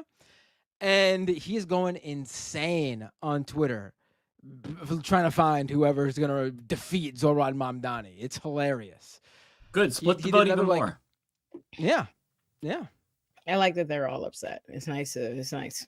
It's a nice change of pace. It feels good because that knows that we won, right? Like to see them. Yeah, so it hasn't mad, upset me none. that's I've been usually looking. us. I've been looking at xenophobic, racist shit all day like this. Yeah, but I feel like they're ramping up, right? I think that it feels like there's so much headroom for them to go even further. I think that they might actually try to denaturalize him, but that one would backfire. I think that would backfire spectacularly. But I think the way that they're going to really, really lay it down on him is on the fear of socialism and the fear of Islam. And those two by themselves, I think could build. And the fact that you see all these people who are defecting already, right? You see so many Zionists who are defecting and saying, that they're going to vote with Eric Adams. And if Eric Adams ends up running as a Republican, which is kind of being rumored at this point, they're trying to push, like you mentioned earlier, I think, Bender, you mentioned they're trying to push him over into somebody who's running for the GOP position. They want Curtis Lewa, the guy with the tan line, to drop to take out a Trump position, right? Yeah, right. But Lewa said he's not going to do it. Curtis Lewa is like a real New York guy. Like Like really he is the Republicans. He's the New York Republicans. Joe Stein. He's gonna run every time. So right. No, I'm just saying. He doesn't care about any other position. He doesn't care about even if he was offered something to go to DC, he wouldn't do that. He doesn't care about that. Like he views New York as his city.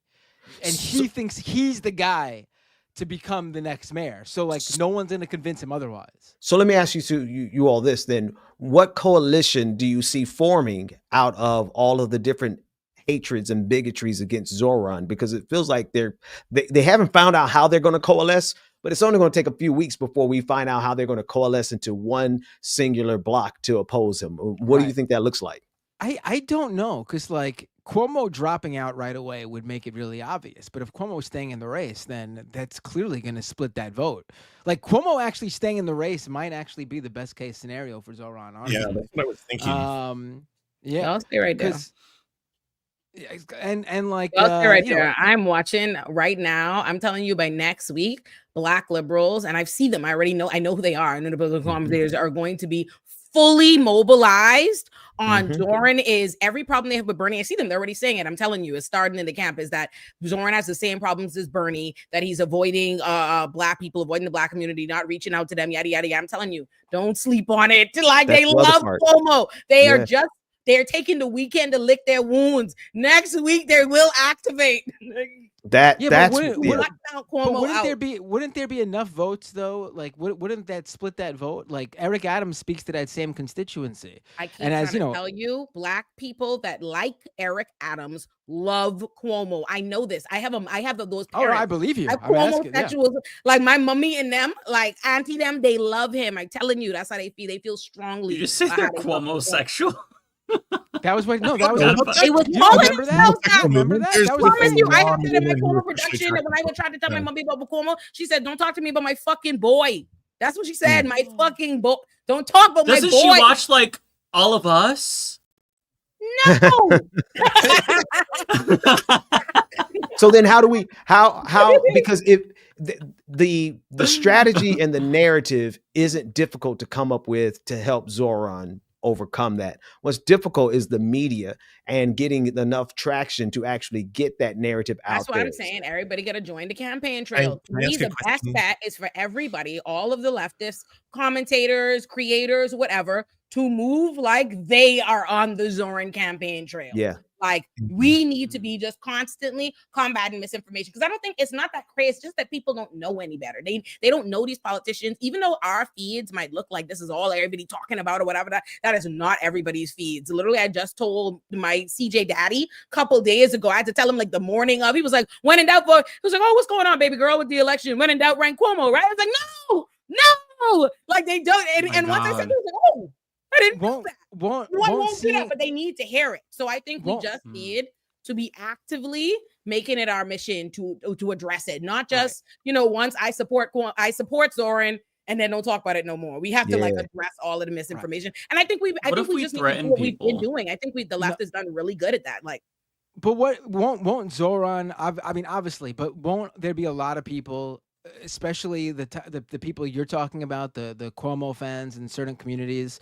Won't they see the Democratic nominee on the Democratic line come November and be like, I'm a Democrat, I'm voting Democrat? Like, no, babe. You remember again, Byron Brown. No, they love Yeah. Byron Brown is the same. Like, how they felt about Byron Brown. I'm telling you, even like my best friend is from Buffalo and was telling me like, no, we love him up here. Like the black people, they love him. Old, like they went out. I remember that's my first time having egg on his face. That's actually how I met Ben and Rebecca, is being on their show after India Walton run and laughing, scoffing at how ridiculous it was that Byron Brown was going to run as an independent and not drop out.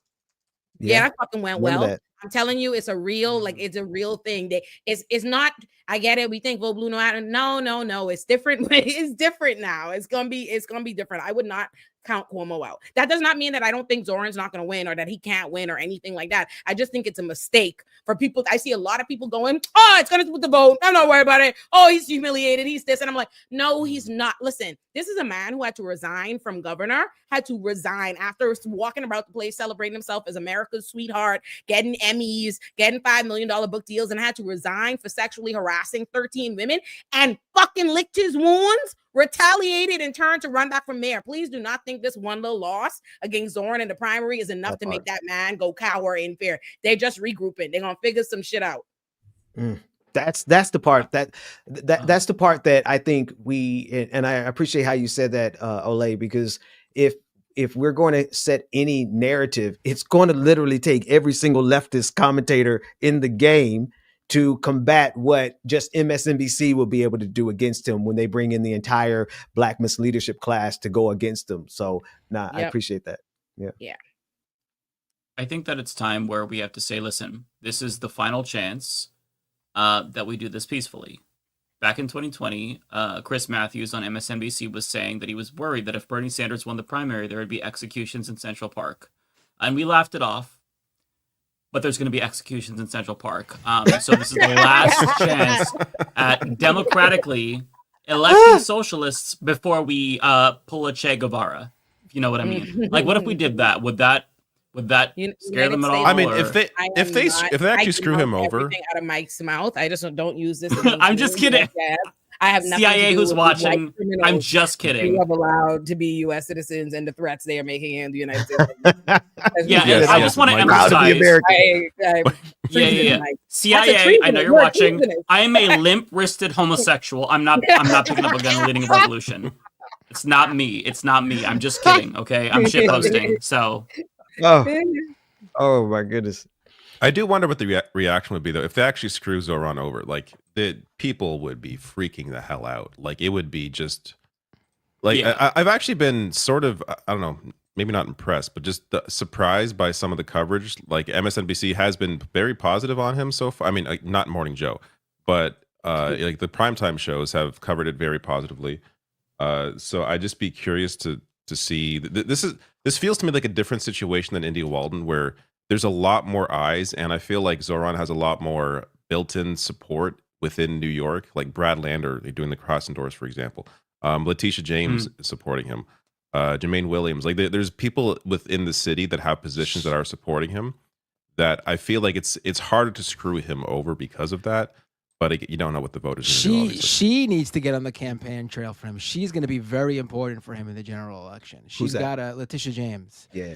She's the face of, like, Donald Trump's #1 enemy, like arch nemesis. And if she's out there campaigning with Mamdani, and I know she did endorse him, but she endorsed him as part of the Working Families slate. And, I don't think he was her first choice. I think Adrian Adams was. But still, it didn't matter because it was the whole slate she was telling people to vote for. Was she? Because I know Brad was her #2. I think Zoran was her #1. I thought. No, I think she said it was Adrian Adams, Brad Lander, Zoran Mamdani. But again, it didn't matter. Like, as long as you ranked, if you could have ranked Zoran #5, by the end of this campaign, it was quite clear that as long as you put Zoran on your ballot somewhere, that vote was and didn't put Cuomo before him, your vote was eventually going to Zoran. So like I didn't care when someone said they put him number 5. It was a vote for Mamdani. I counted it. But like she's going to be really important, I think, especially for a general election audience in New York City, who's probably going to be very emboldened to do whatever it takes to pick the choice that's going to be most anti-Trump. I think she's going to be really important. She's got to hit the trail with him.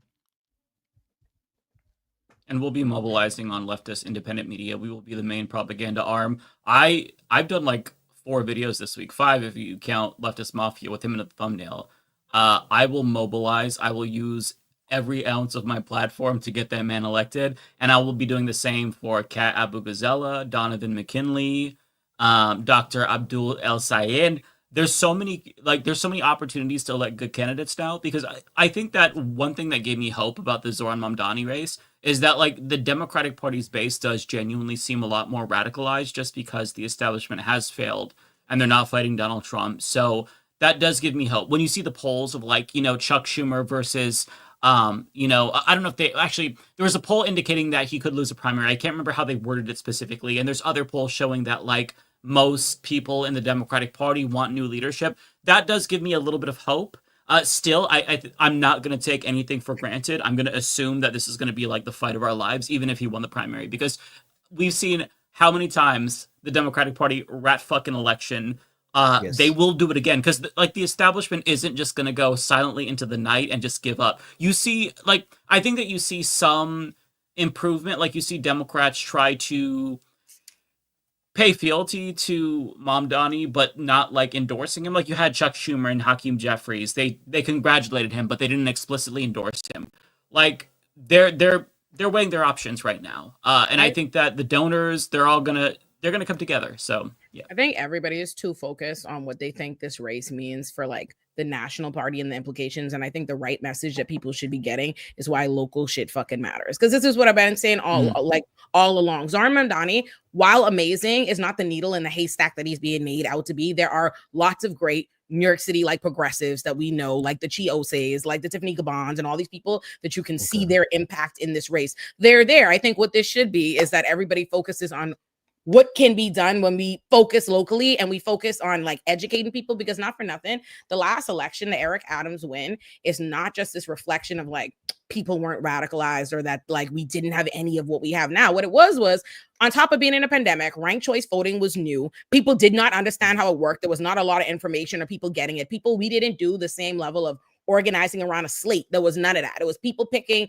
individual candidates, and everybody was fighting, and mainstream media paid all their attention to Andrew Yang, and people like that's where the mainstream media attention was, and independent media was talking about Maya Wiley and talking about Diane Morales, but nobody was focusing on Eric Adams or who was a threat or understanding ranked choice voting. Versus this time, we learned our lesson. We figured out how it works. We see what's going on. We had more attention on it. We weren't distracted by a pandemic, protests, all these different things. And people said, oh, okay, I get how ranked choice voting now. I have to endorse as a slate. That's what like all the organizers on the ground did. That's what working families understood. And people actively campaigned against Andrew Cuomo and campaigned against Eric Adams. And that's what you got. People don't rank them. Versus Eric Adams and these people did not win. He did not win because everybody was supporting him and people loved him and shit like that. He got a million like third, fourth choice votes and all this, and just people not thinking about him. That's what it was. He slipped by. He just went unaccounted for. So I think that to me the lesson that should be here is how important and what we can accomplish when we focus locally, when we collaborate, and when we focus on teaching people what's going on, just making sure people understand this and what could happen when we do collaboration. That's my I did that in our city in Vancouver. We all got behind a local election for a by-election, and we got a dishwasher communist elected who beat every corporate basically back candidate in the city. He was up against all of the media. He was up against everything, and it was just a platform similar to Zoran, where it was like there are more renters than there are owners. So there's way more renters in the city than there are landlords. There are more workers than there are bosses. There's way more people who are just employees of someone else. If you unify all those parties together, we blew every other candidate out of the water. And like, that was just a by-election, but it was the same strategies, and it works because no one pays attention to this shit. There's like, what, 13, sometimes 17% turnout for local elections in your city or town, and that's what decides who the cops' budget will be. You know, like our Vancouver Police Department is determined by the local city council. That has way more effect on my life every day than the federal election will have in a lot of ways. So, I mean, concentrate on that, you know? Yeah. That's a good point. So, how long you'll be doing shows for? If you want to do super chats, we can. Oh yeah, it's already 10:12. Oh my god. I'm like, you see, it's late. Y'all ain't tired. Oh my god, yawn. Yeah, I'm tired. I'm always tired. Well, you guys can stay for as long as you want, but before you go, even though everyone already knows who you are because you're super famous, both of you want to shout out your channels and where they can find you. And Ben, you go first. Okay, I'll go first. The Benjamin Dixon Show, we're actually streaming over there live. Got a nice little audience. Hey to everybody over there. Also, only thing I want to drop is email me at heypastorben@gmail.com. heypastorben@gmail.com. We've been getting some amazing questions. One of the first videos we put out is the answer to the question, do Christians have to support Israel? Is God requiring Christians to support Israel? We ripped that apart.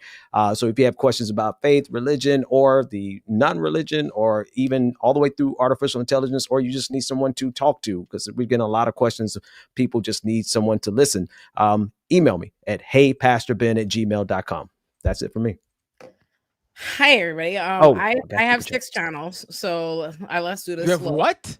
I have 6 channels? You have 6 channels now? What? I have an Olurin verse. Yeah, I do. What? I gotta take a look. You go look. Someone pull it up. Go on. Last time I checked, Olurin. I think it was 3. What the? No, I have 6. Go on. If Come y'all on, pull it we up on the watch screen, pop so culture it'd when be it's easier fun. for me to show people because I've had nobody can spell Olurin. Please, someone pull it up on the screen where they can see, so I can point them out. Show the Olurin. One of them is the Illuminati National. The other is the Illuminati Report. Go on Illuminati. If you go on the homepage of my YouTube channel and just like scroll all the way down so you can see the Illuminati verse, and I'll tell you all my channels. Oh my god! Wow! Look at the Illuminati Pop, Illuminati Bites. Yes. Olay and Friends, Olay and Chill, Illuminati Politics. Wow. Yeah. Jeez. Exactly. My god. So if y'all busy. yeah. I have my main channel. Yeah. Let's go. So that's Main Illuminati. This is Main Illuminati where I do Illuminati production. Scroll to the bottom. So that's my scroll all the way to the bottom. Watch it. All right. So the Illuminati verse, you see right there. So it's my main channel, Illuminati. Then I have Illuminati Pop, where I put out video essays every week on Illuminati Pop on like TV shows and characters and stuff like that. Real fun. It's my favorite channel. Then Illuminati Bites is my shorter takes. Then Olay and Friends is my podcast, Olay and Friends, that comes out every Sunday at 1:00. Olay and Chill is my podcast that comes out every Tuesday at 1:00. And Illuminati Politics is self-explanatory. So those are my channels. You should subscribe to them. They're all great. I love them. I second that. They're amazing. Thank you. Yes. Yeah. And I have a before I go, I do my audience just shouted at me that there's some super chats on my side. So let me. Oh yeah, go ahead. Yeah. So shout out to we might Mike. be able to bring them in, Ben. Yeah. Can you? I don't know if. Let me see. Who's the first name that you see? Mike. Mike Alamode. I believe that's him. Let me see if I can find Mike in there. Because if you linked, yeah, I am linked in there. Yeah, and then I think there's more. Let me see if I can find the rest of, or maybe it is just one. But anyway, let me read it. Put it on the screen. A start is if we remind Black folks how much socialists were involved with civil rights movement. Also talk about LaGuardia being the best mayor. No, I agree. I think we absolutely have to strike at the two fears directly and debunk those fears. The fear of socialism is just absolutely ridiculous for any human being on the face of the planet to have a fear of socialism. And we have to start there, especially in the Black community. We need to start there. And then the other fear I would say we have to strike at is the fear of Islam, which is the other thing I would say. Put me in touch with Zoran's camp, because I think there needs to be a very serious conversation about the beautiful intersection between Islam and Christianity, because if Zionism can get away with and Christian nationalists can get away with the lie of the Judeo-Christian values, which is not really a thing, but it's a branding that they use in order to promote white supremacy at the end of the day, then there's plenty of room and space for I really have been researching this. There is a beautiful alliance between what Christianity is and what Islam is in their purest, most beneficial to humanity form. Obviously, we have our edges of both of our faiths that are very detrimental, but right there, I think at the intersection of what Zoran represents, I think there's a conversation that needs to be had, because we have to debunk the fear of socialism as well as the fear of Islam to help them win and get over the hurdle in November. So that's it for me that I can see. Well, is there any other? I see this one. Solidarity from across the pond. Thank you, Sat Nav. And I think I saw one from Tiger. Do you see one from Tiger? There it is. Yeah. Let the establishment know loudly, Zoran is the compromise. That part. Zoran is the compromise. And if I was one more, I keep saying one thing. This is what pastors do forever. They always say this is the last thing, and then they talk for 10 more minutes. I think we have to, and I know I said it at the top, I don't want to say it at the bottom.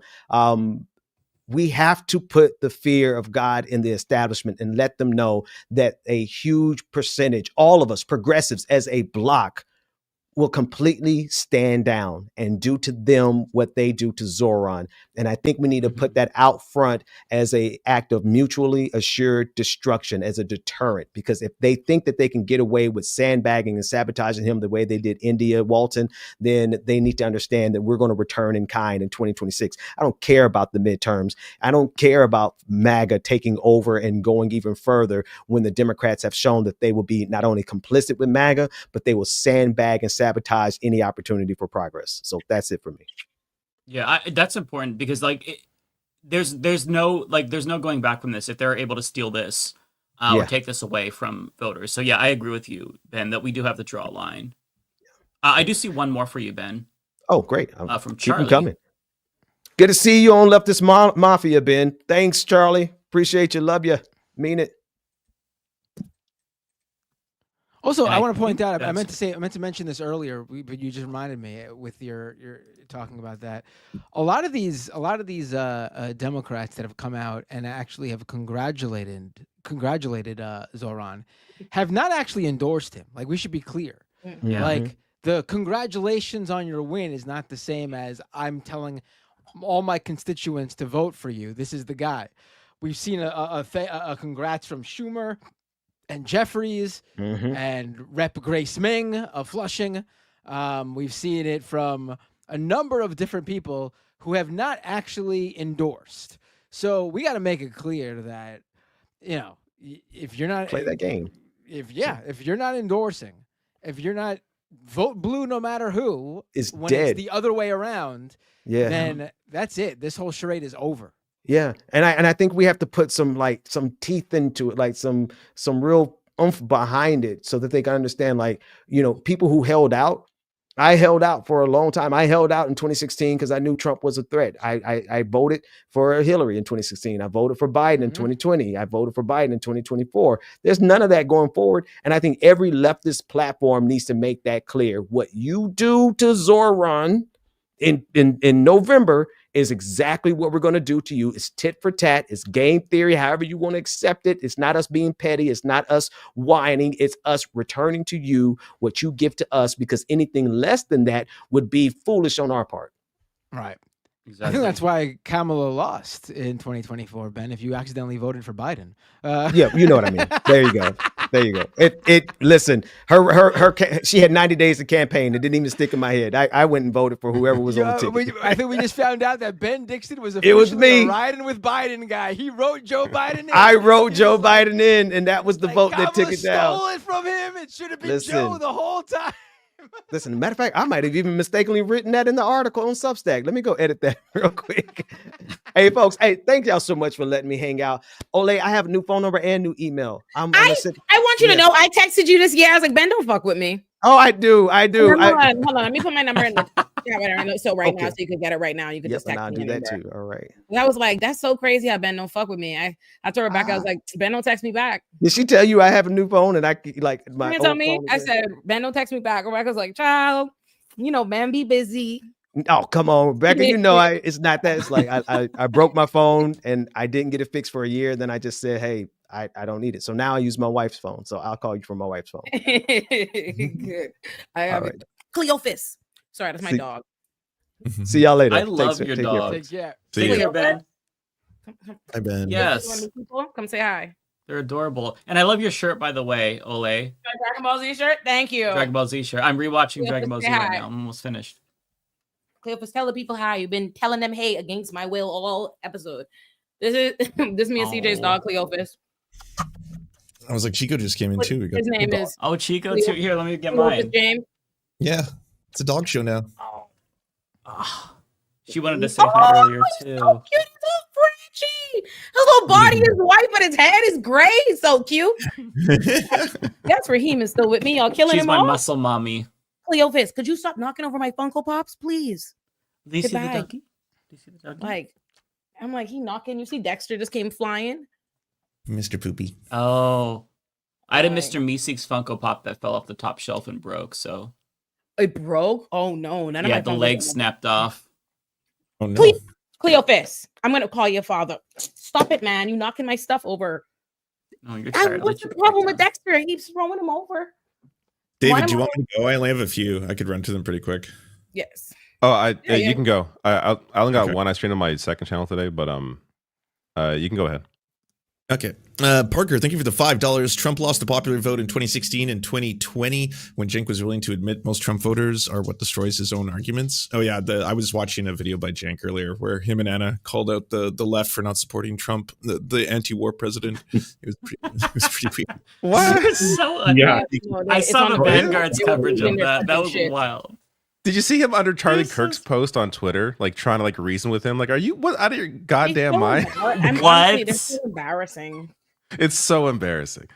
I feel like after watching that Crystal Kyle debate, like I actually question, like, is he in cognitive decline? Like, something seriously, physically, because it's not neurologically benefiting wrong. him financially. He's just out of his mind. Like, he's lost it. It's what they're doing.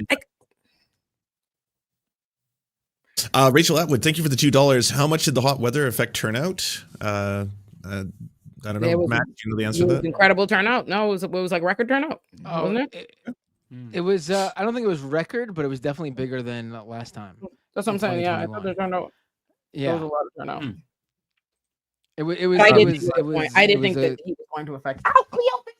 Could you get your nose? I think the heat did affect it somewhat. I mean, I don't know how much, but he's a it certainly pervert. Y'all upset don't know my people who dog is didn't a vote. pervert. He likes to lick people's Rachel toes and Atwood, fingers, and he's a Moron, nasty. Still unsafe crowd are busy right now. Oh, hello, kitty. Look at my Cleophas kitty is saying a hello too. nasty, a nasty pervert, and he doesn't like consent. Like if you watch, right, you see he kind of snip at me because he want to like lick my fingers and like bite my hand. But if I actually give it to him and without resisting, he's like, I don't want that. Like, see, watch if I give it. To him, I saw that. He's like, no, I want you to resist. See, he coming for it, but if I give it to him, he's like, no, I don't want that. Oh my god! Exactly. I saw that. That's funny. Pervert. Rachel Atwood, thank you for the other $5. Hey, Matt, thanks for going on Turn Left to talk about mayoral elections and boosting their numbers. Maybe Curtis D could be a guest on Leftist Mafia at some point. Yeah. And finally, Rachel, thank you for the last $2. Where did Byron Brown get his money in November 2021? I have no idea. Republicans. Also, thank you, Janet, for the one community sub, and thank you, Stay Puff, for resubscribing. That's all of them I have on both. So go nuts, David, or sure. I just got a couple here. Lawn Gnomes, thank you for your super chat. Friendly reminder that JD Vance memes in the U.S. are somehow worse than Winnie the Pooh pictures in other anti-free speech countries. Yeah, there was like a what was it, like a Norwegian guy who like couldn't get in the country because he had a JD Vance meme on his phone. At least that was their ISIS claiming, oh no, it's because he admitted to drug use. Like that's not any better. Like that gets you kicked out too. But it was a funny meme too. Kowalski, Mike, on behalf of David, I want to apologize for all straights for his failure to show solidarity during Pride Month. Seriously, David, no assless cheeks pants once on stream, not an ally. Shake my head. He might be wearing them right now for all you know, and David's not one of the straights fully. Yeah, dude, your information is incorrect. He's a member of the Leftist. I don't know how to. The Alphabet Mafia. Yeah, the Leftist. Okay, do you want to go, Matt, or do you want me to go? You can go ahead. Okay, thank you so much to John Lithium. So gracious with another gifted membership. John, thank you so much. Always appreciated. Let's see here. We have Pierce, who says, I just wanted to say I really appreciate you and many other progressives in this fight for a better America. Thank you. What a kind comment. Thank you so much. 180K Chan says, how will the Republican attack Mamdani if is he super communist? No, he is a ludicrous communist. We must make the Democrat Party go to plaid. I don't understand what you're saying. I appreciate the spirit, but I'm not 100% following. Okay, I was like, did it just go over me? Am I a boomer? No, it's I love the spirit of it, but I don't know what the takeaway is. Thank you though. Thank you to Johnny for becoming a member.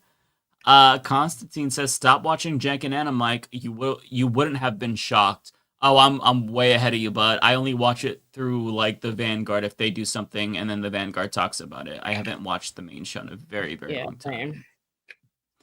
Jeremy says, popping in to say hi, but gonna go play some Split Fiction with my roommate before prepping for the retail slave grind. Love you all. Love you too. Have fun with Split Fiction. That is a fun game, and thanks for becoming a member.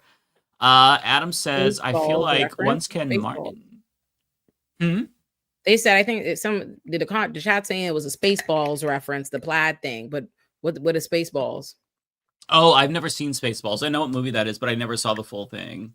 It's a movie. Let me Google it. Spaceballs. Yeah, it's like a Star Wars parody with Rick Moranis, I think, or is it James Moranis, the guy from Honey I Shrunk the Kids? Are you doing a bit, Brett? You guys have never seen Spaceballs? What? I saw part of it. I just never watched the whole thing. Like my family was watching it when I was really young, but I wasn't like paying attention. I know what it is though. Did you watch Moesha? Yeah, I watched Moesha actually. Yeah, I bought Marcus Houston's albums and shit. I was a fan of all of them. The answer was supposed to be a resounding no. Here go these white gay men. Yes. Do you have tickets to the Brandy and Monica tour? Do you have tickets to the Brandy Monica tour? Huh? Yeah, there's like a shit ton of big movies I've never I've seen Spaceballs, but I didn't say anything because it's like there's so many movies I haven't seen. I've never seen a single Rocky movie. I've never seen what else have I seen? Like there's lots of things I have not seen that are like huge. So I'm not one to talk. Ask if I've seen Moesha. Brandy was my okay, they say every gay man has an idol that they look up to and then they live for that person. I feel like Brandy was probably mine as a little kid. Oh really? I love Brandy. And I remember the Cinderella that she was in with Whitney Houston. I was going to say, I saw her Cinderella too. That was before I didn't like Cinderella, but I liked that one. That's the only musical that I think I really liked just because it was Brandy. I've actually never seen Black Cinderella, but my boarding school roommate bought me the VHS to Brandy Cinderella. She was white and she assumed that I know and love Brandy Cinderella because it's black, but I have never seen it, and I still haven't because I don't have a VHS. But I kept the tape. But I have the tape. I appreciated the gift. I love my mom recorded it off the TV. She just had I don't know how she with a VCR. She recorded it with the commercials and everything. So I watched it that way. We pirated it. Well, actually, CJ, I'm gonna try and get CJ to watch it when we're done here. Okay, Adam says, I feel like once Ken Martin comes out of his crying room, the DNC might do something like set up a PAC to support Trump Jr. for mayor and the general. Hey, don't put it past him. Sharon says, the DNC belongs to us. Take it over. Yeah, that's the energy that I'm bringing. This is our party now. Get the fuck out. Thank you so much, Sharon, for the generous super chat. We need to embrace it. It's the Omega woke era. And now, wokeness will take over the world. Dark woke. Like I want the wokest of the woke. Like it's our party. We're taking it over, and there's gonna be disco space communism by 2028. Now that we're in charge. Grace says, "Hey, love you guys. My faith is beginning to tentatively be restored. Thanks for not giving up the fight and telling it like it is. Left is best." Hey, thanks so much. I kind of feel the same way right now. Simone says, "What do you think about Jasmine Crockett being sidelined for Rep Garcia? She only got 6 votes. What the fuck?" Yeah, that was. It was sad to see, but I'm not gonna lie, it's not surprising because any Democrat who is kind of like a superstar or an emerging like rising star in the party, they always sideline. So they can't let anyone who's popular like Jasmine Crockett take a leadership position. So I wasn't surprised. But yeah, 6 votes is kind of a fuck you to her because she's like, I have my policy disagreements with her and I dislike a lot of what she votes on, but I think that she's a very effective communicator. So it's the Democrats, right? Autistic Goblin says the Dems are experiencing the same extinction burst that we are seeing in the fascist party. They see the end and they are fighting tooth and nail, and we cannot let up. Yeah, absolutely. They're dinosaurs, and they see the asteroid right now. Thank you, Goblin. That's a generous super chat. Ryan says voting data showed that Zoran did really well in Dan Goldman, Grace Ming, and Hakeem Jeffries' districts. Time to primary some APEC shields. Yeah, that is really that's something to behold. I wanted to get rid of Richie Torres. That's what I think we should focus on. Yes, on destroying. I plan to make that it's on my agenda. Well, I mean, Dan Goldman is going to be an easy pickup if Brad Lander runs. So that's a one to look at. I hope Lander runs. He's great. I love Brad Lander. He was a big help in this, honestly. Like, he really is awesome. I do think like him staying in, which you can do with ranked choice voting, and endorsing Mamdani and being such a strong like supporter of Mamdani and defending him. I really do think like when we see what the final vote is after the eliminations through the rounds, I think we're going to see a lot of people voted for Mamdani through Brad Lander. Yeah. Yeah, but it was all like the legitimate strategy of the Working Families Party. I talked about in the most recent video I put on Olurin politics.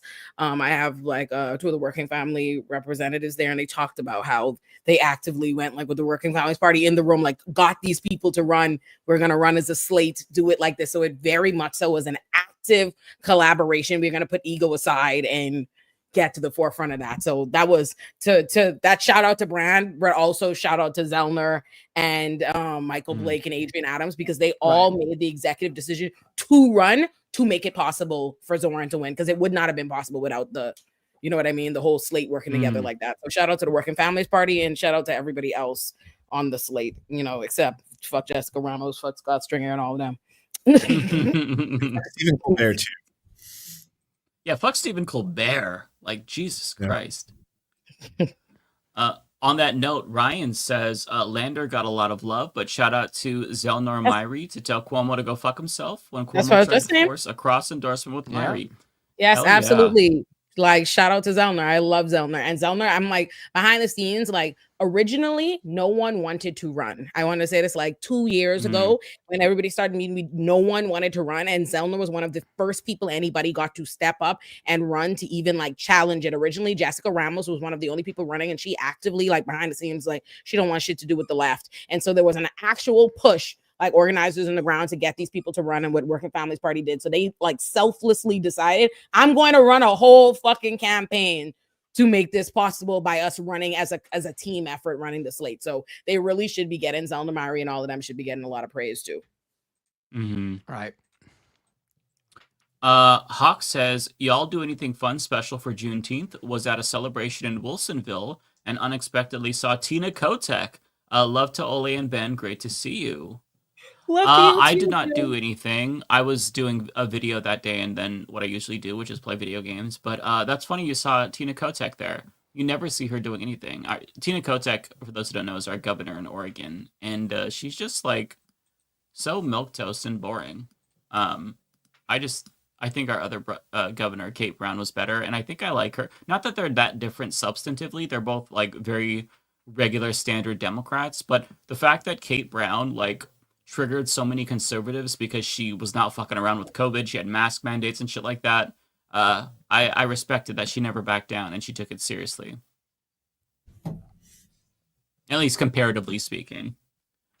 Okay, the next one is from Rolando, who says, looks like Pastor Manning won't be the next mayor. Oh, that's right. Pastor Manning was running. Oh, we forgot about him. He's the semen guy, right? Yeah. Wait, what? If Zohar wasn't running, I would have ranked him if I lived in New York City. Pastor Manning. What was it? Starbucks is putting semen in the coffee to make it more tempting for people because he thinks semen is delicious and wants it in his coffee. Dude, that one? Yeah. Yeah. I totally forgot about that. You would have had my vote. Where was he running though? He wasn't running in the primary, obviously. Maybe he's still running. Oh, maybe. He's running like, I love how his campaign is like vehemently anti-gay, anti-trans, but like extremely like pro working class. It's really weird. It's fucking insane. No mention of Starbucks on the platform though. Cleophas is oh wait, he hold on, he's got a video on Mamdani. What is he saying about Mamdani? Should we watch it? Cleophas is mad. Here, I'll drop it in the sure. What'd you say? Ollie, have you ever heard of Pastor Manning? No, Oh my god. Well, see, I told This you is the a dog guy- is mad. Cleophas is like making demands. Is he really? I did see him stand up on you. Y'all can't hear him barking? Oh, No. the mic is barking. He's shouting. Wait, at the you. mic is probably canceling it out. Damn. Showed him how you're like yelling at people. Look at him. Look at him threatening people behind there. Like, are you pulling it Yeah, up? I'm Mike? pulling it in right now. Yeah. Okay.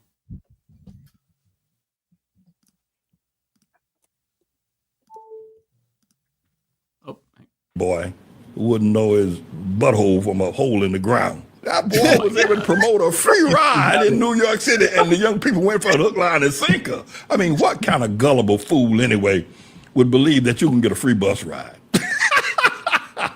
Lord have mercy on my soul. How many chickens have I stole? One last night and two before, and going back tonight to steal some more. A free bus ride? Every time I think about how ludicrous that is, you get a free ride and you're in prison or something, or you're in some communist nation, and the government runs everything and takes your money, so you don't have any money to give them. I know that's the most offensive part about his platform. You know, it's funny. Like, if he weren't out here trying to advocate against us having a progressive vision, it would be like a nice testament to how little government does. People feel served by the government that they cannot believe or fathom that they would ever make good on any such a thing. Like, he cannot believe that any like politician, a government official would ever give us something as minimal as free bus rides, which is a scathing indictment, you know, on the government. Because I mean, it's because he's never seen it before why it's so crazy to him, but it's not crazy. But he is, yes. I will say the fan that you could hear in the background along with him dripping sweat, it's so relatable as somebody who films videos with like all the studio lights cooking you. So he's much more like he's starting to win me over. Like I would vote for him. He would probably stone me literally, but I would still consider supporting his campaign if he were to run up here. He will improve the taste of coffee. So that's true. That's true. Hey, Pastor Manning, if you need any coffee, hit me up. The devil has interposed this liar, this con man, this slickster. Got everybody jumping up and down talking about a free bus ride when everybody knows there ain't no such thing as a free ride. But yet, he's able to penetrate the foolishness and ignorance. Send me down to City Hall. The words he uses. Make a donation. This Mohammed Mandami boy. Okay, so I was not expecting him to. Where is he running? He's running for mayor of New York City. Mayor. Yeah. Oh, up here. Oh.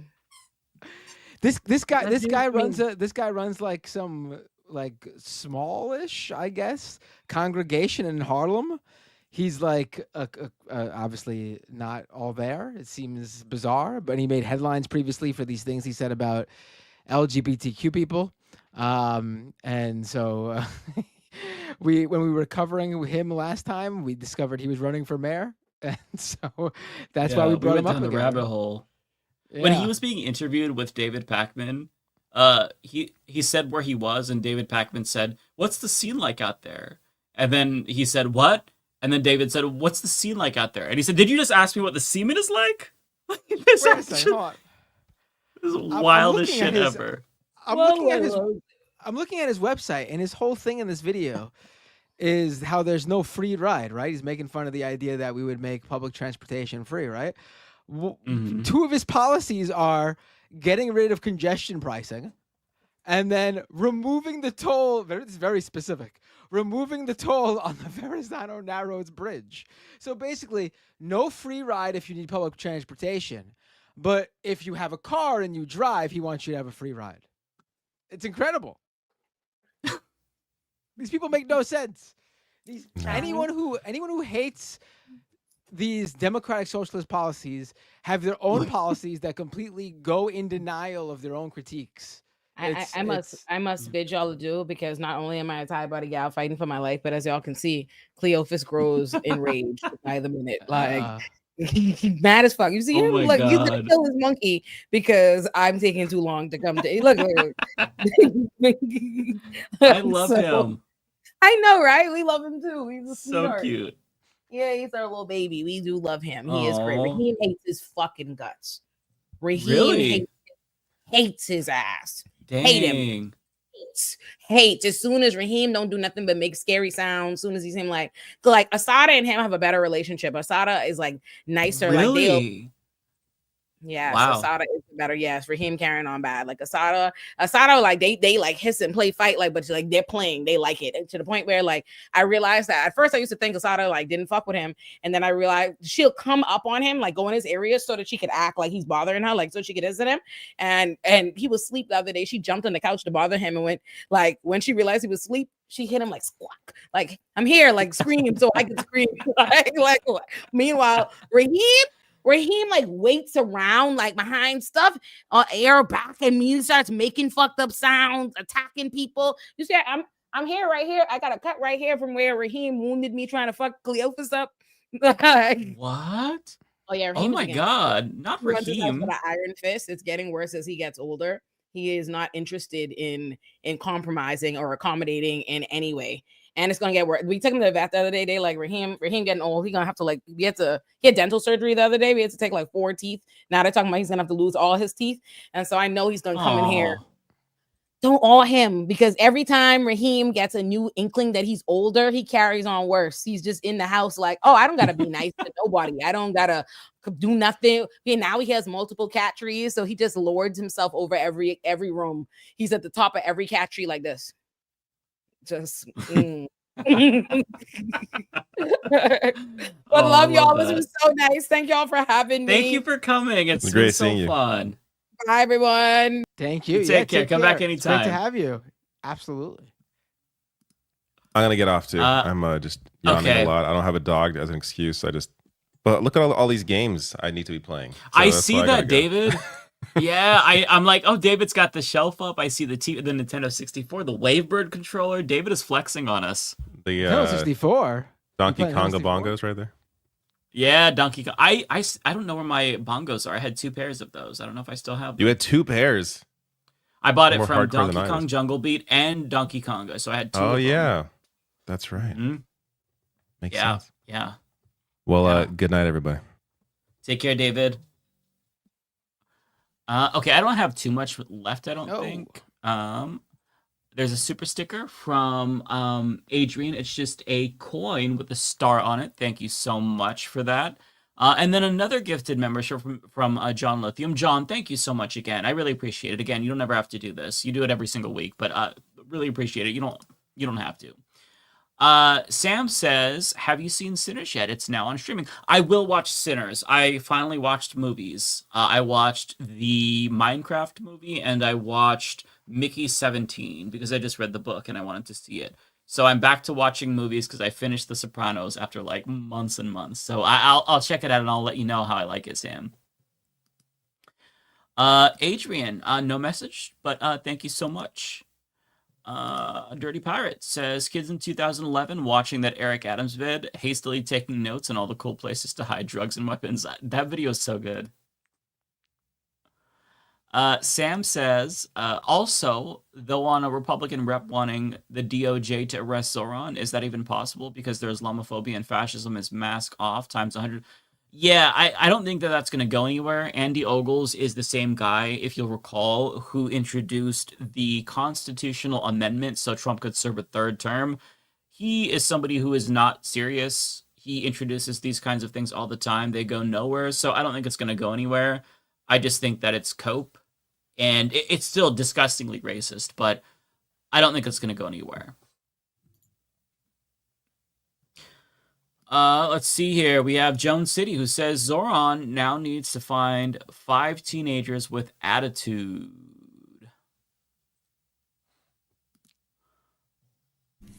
Blue. Very funny.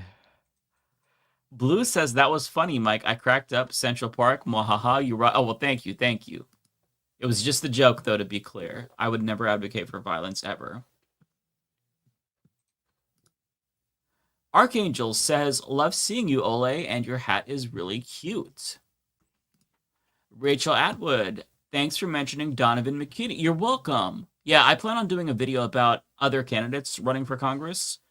So if you all have any that I don't know of, well, you won't know if I know about them or not, but send them to me on Twitter or Blue Sky so that way I can include them in the video. I'll probably do that like next week or something when there's a slower news day. Chris says, does Zoran's victory affect the calculus for AOC if making choice between Senate and governor? I honestly don't know what AOC is planning. The seat is hers if she wants to challenge Schumer. My thinking is maybe she wants to run for president in 2028. I don't know. I hope she does make a move because now is the time to act. So we'll see what happens. Red Fire Blue says we need a troll army to push back on the lies. Yes, we do. Yes, we do. No matter how small, we've got to confront these lies. Tim, thank you so much for the generous $20 super chat. Is there now a path for ranked choice voting to be more implemented in much more primaries and hopefully more local elections towards the hope of this happening in federal elections one day? If so, what can we do? So what I will say, not to sound like too much of a downer, is the fact that ranked choice voting was so good for the left, the establishment is going to fight against it. One thing that you can do is try to push for ballot initiatives if you live in a state where you can get referendums, because that's the way you do these things.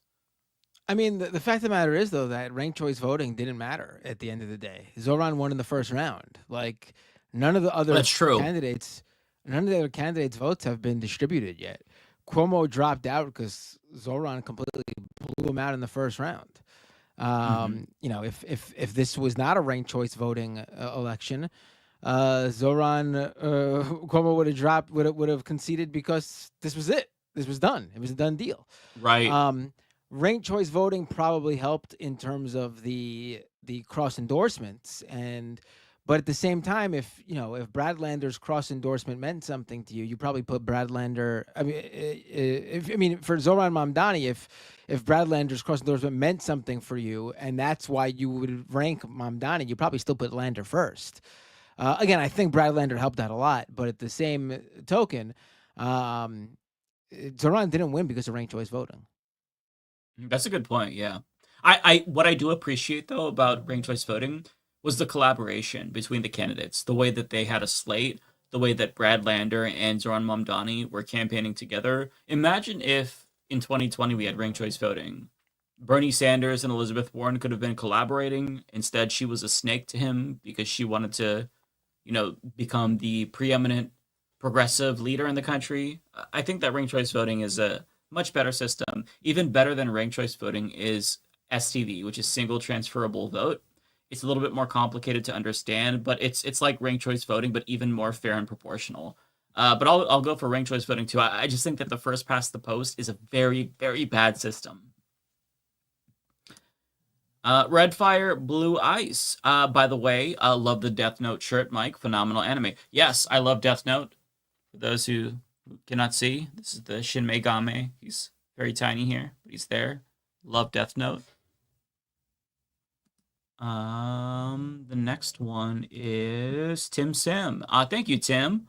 Me hearing about the dismantling of the fear of socialism equals undoing the damage done for decades by the legacy of Joe McCarthy. That's very true. it's a lot of Cold War era panic that still exists in older generations too. That's a huge part of it, and I think that trying to help older people unlearn that and familiarize social security for the socialism for them, and point out how social security is socialism, Medicare is socialism, programs that they like, so that way it doesn't feel so foreign and authoritarian. That is one way to help. Let me see. I just lost my place. Here we go. Pendulous Dragon, thanks for being a member for 20 months. A very long time. Lizzie says, has anyone mentioned the so-called home of progressives TYT? Didn't even do a story on Mamdani until he won the primary. Really?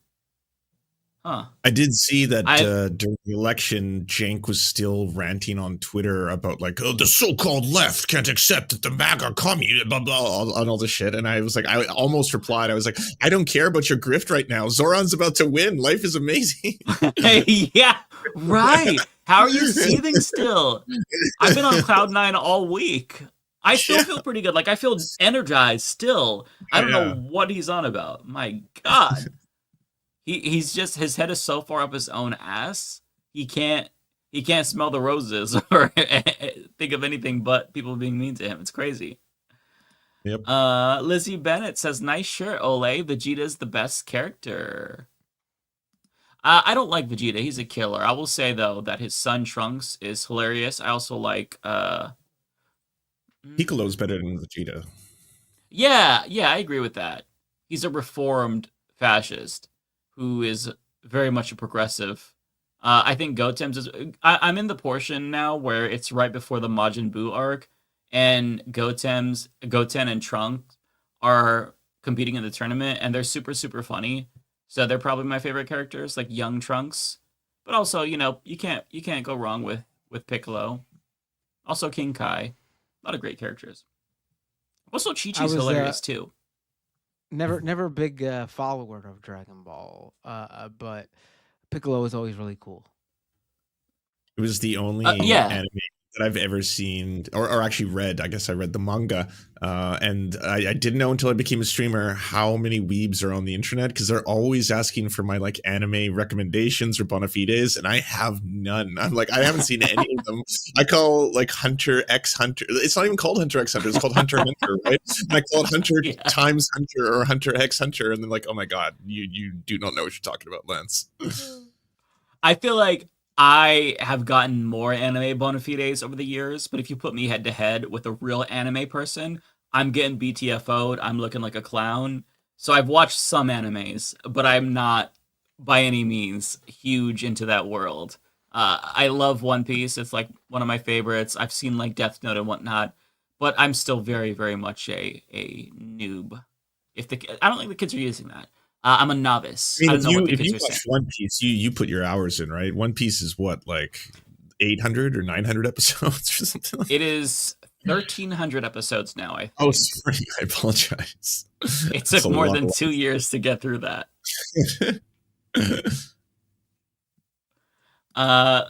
Thoughts on Mario Kart World? I love Mario Kart World. I think it's so much fun. I'm terrible at it. The online knockout tour mode is extremely fun, but my god, it is chaotic as fuck. I think I probably put maybe like 12, 15 hours into Mario Kart World, specifically the online, and I've won one match. It is so unhinged, but it's a lot of fun. You just have to go into it knowing that you're probably not going to win and just enjoy the time you have, because you're gonna get enjoy the ride. You're gonna get clapped soon. Let me see here. Going to plaid is Spaceballs. Thank you. I know, man. You all drop these references, and then I get attacked for not watching a movie. You all set me up. Okay, you put me in a corner. Albert Hughes says, I'm disappointed at the 128 Democrats who voted against impeaching the criminal rapist in office. Ted Lieu, whom I once admired, is one of them. That was also something that I wanted to talk about this week, but didn't get the chance to. Yeah, I mean, that's just embarrassing. That includes Democratic Party leadership, too. Hakeem Jeffries did not vote to impeach Trump. It's just, what is the point of them? They're so useless. Also, it was Al Green's... it was Al Green again. Yeah, he's one of the few Democrats just fighting. Yeah, they constantly just leave him hanging. Like, I get it. It wasn't going to actually impeach Trump, but send the message. Send a message. Exactly. Exactly. Yeah. Republicans were doing that weekly with, like, Obama and Joe Biden. They voted to repeal the Affordable Care Act. Wasn't it like dozens of times when Obama was president? It was going to go nowhere. But what Republicans do is they puff out their chests and they try to scare Democrats. They're always fighting, whereas Democrats, they cower in the corner and they don't want to offend the Republicans. I'm so sick of it. The next one is from Rajan. Rajan says, Kia Ora Zoran got media coverage here in New Zealand. No kidding. Wow.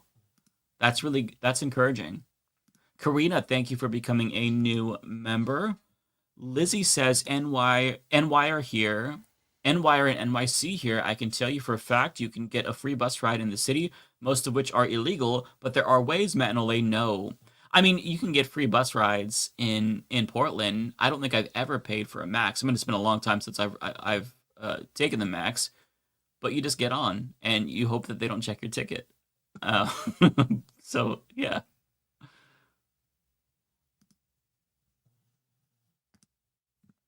JJ says, I live in Florida where the great Anna Paulina Luna is my rep. I'm sorry, JJ.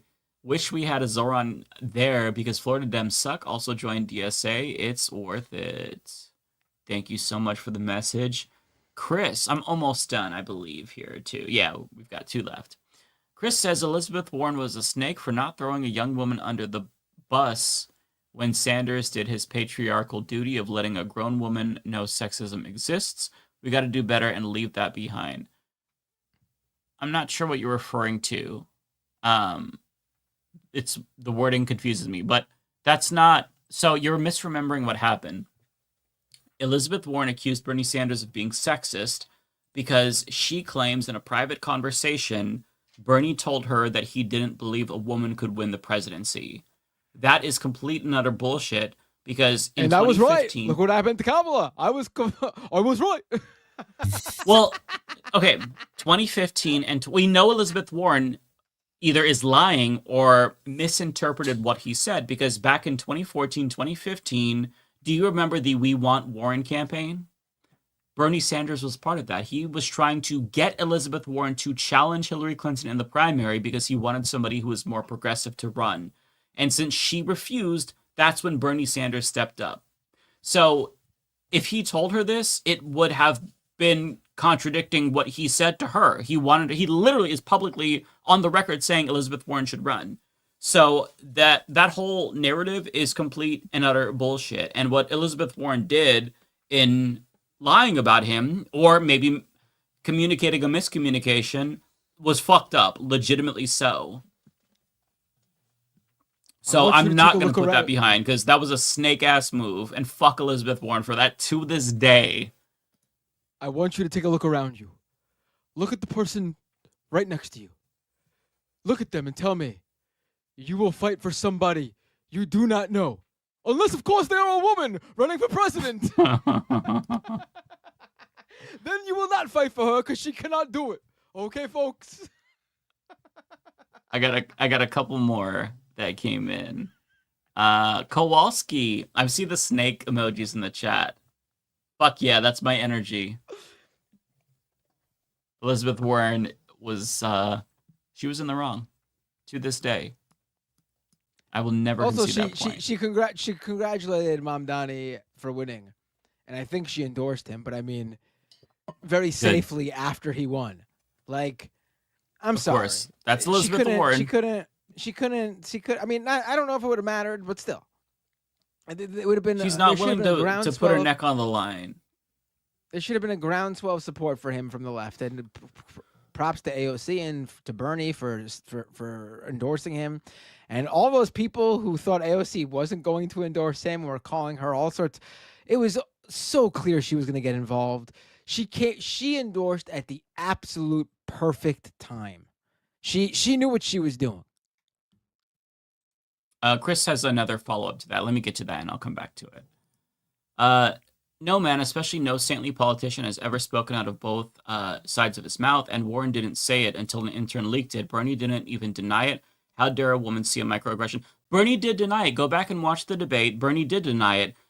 She literally went on stage and confronted him after it was done. Like, she made a big show out of it. On stage at a debate. Yeah. It's very. And on top of that, she went on media, or somebody interviewed her. I don't know where this was. She was like in a grocery store or something. And she was shitting on Bernie supporters, calling them sexist for attacking her. Like, she was a straight up snake, man. I seriously recommend you go back and you watch some of our videos about it back then. She did him dirty. It was like her playing the card of, oh my God, his supporters are just so like misogynistic. That's some bullshit right there. That was cynical as fuck. I promise you, if you watch the videos that we did back then, you'll remember it was really bad what she did.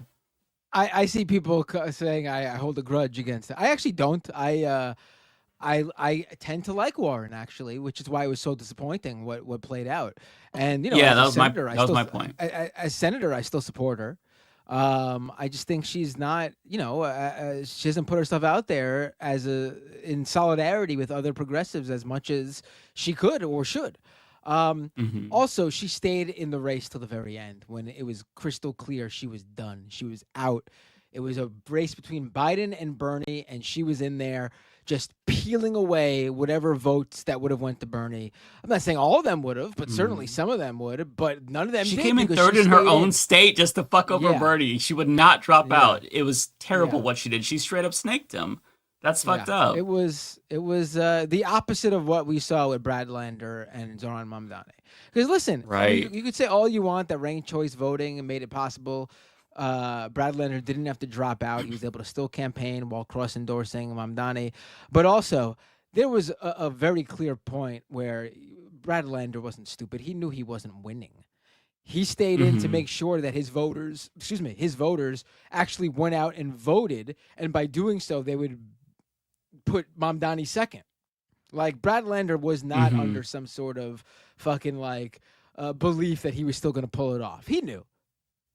But he did. Yeah. He did and he continuously defended Mamdani against the Islamophobia attacks.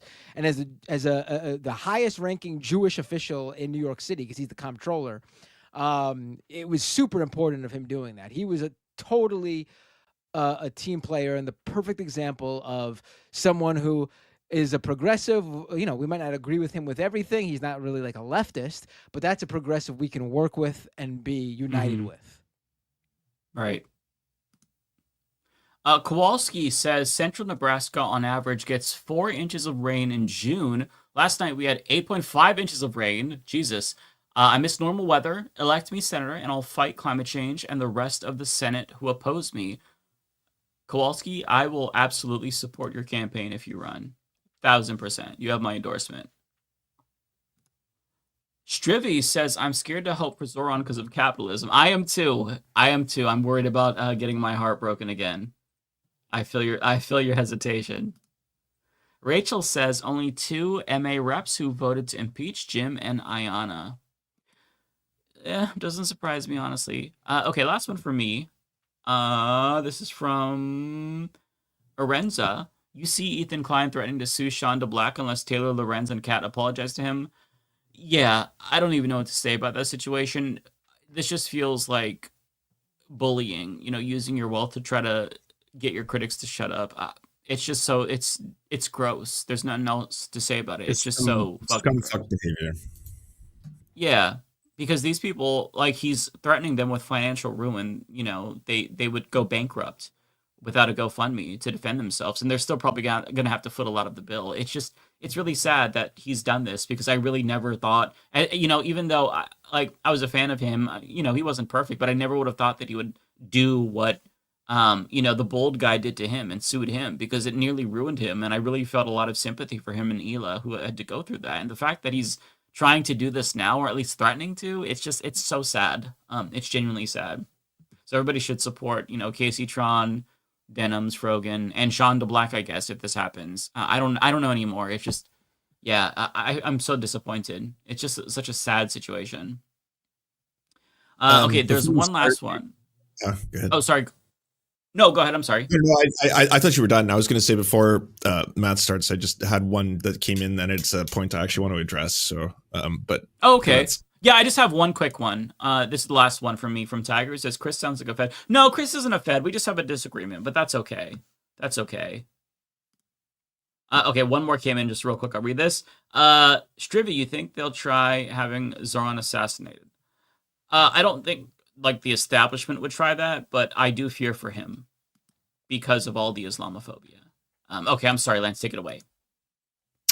Thank you very much, Karina, for becoming a member, and thank you for the $5 dono from Snorcerer with the question: with Colbert, what do you think about Majority Report's take that maybe they were asked so that you put on the sides for the Boomer and Gen X lib audiences? Yeah, people were sending me that. I strongly disagree. I don't know if you saw the entire interview. I watched it in its totality. Colbert could have done that in a much different way. He could have been like, first off, that question just should not dominate a New York mayoral election. It's really weird that it does. But when he came on there, he asked it and then repeated it and then started doing so much other stuff. Like he was doing dual loyalty tropes. He was asking him, he was comparing the Charlottesville neo-Nazis to pro-Palestinian protesters. He kept on going. He actually asked him, he's like, you're going to be the first man who could potentially be the first Muslim mayor of New York. How are you as a Muslim going to connect the Jewish community and the Muslim community in that city? Like, I think it was beyond disgusting how he kept on doubling, tripling, and quadrupling down on that same point. And then at the very end, he was doing the other things to try and make him look bad. The whole, like, what do you think about cops? Do you want to defund the police, kind of stuff, where it's just like, all the credit goes not to Steven, it goes to Zoran for just like doing a masterclass in how to answer those questions and appeal to normie voters, old people who might be watching. That's what you should be impressed by. Steven Crowder was an absolute monster in that interview. Steven Crowder, wow, you just called Colbert. Sorry, Colbert. Freudian slip. I thought you were talking about Cenk at first when you said that because I was replying in the chat. I thought that. Because when you said he compared Zoran to Charlottesville or Palestine to Charlottesville, I'm like, Cenk did that? God, this is a new level. But then I'm like, oh, as you talked about, I'm like, oh, this is the Colbert. Sorry. Yeah, the Colbert thing pissed me off. Disgustingly racist from Colbert. It was, Fuck him.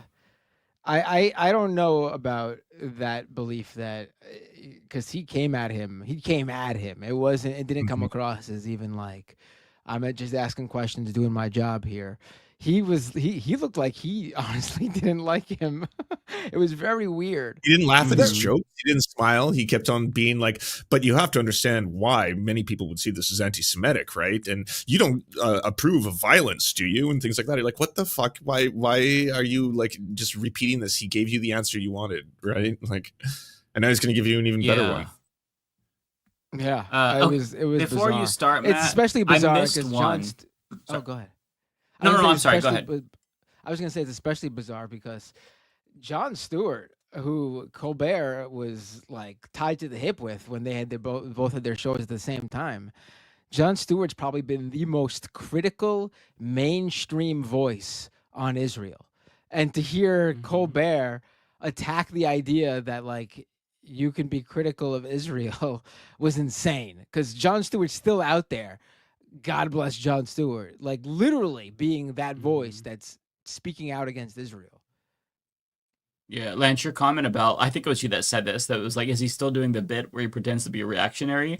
Like that hit hard because it's like, what the fuck? I haven't seen Colbert in a long time, to be fair, but was I just more liberal when I watched him, or has he gotten worse? I don't know what Well, since he started that talk show, he's gone extremely lib, but that his talk show is very different than his persona used to be as that character, right? Like that's we all fell in love with that character more than we did him as a shitty late night host. We have enough shitty late night hosts that all they do is serve as advertising when you're not watching the ads. You're either watching an ad on TV or you're watching a late night host be like, tell me about the project you're working on. This is definitely not a commercial. Oh, thank you so much. I have a funny story as a celebrity about how I was on a plane and then I didn't like the food, and also go watch my movie. Not a commercial. All right, let's go watch our movie. Now the commercials. I hate that dynamic.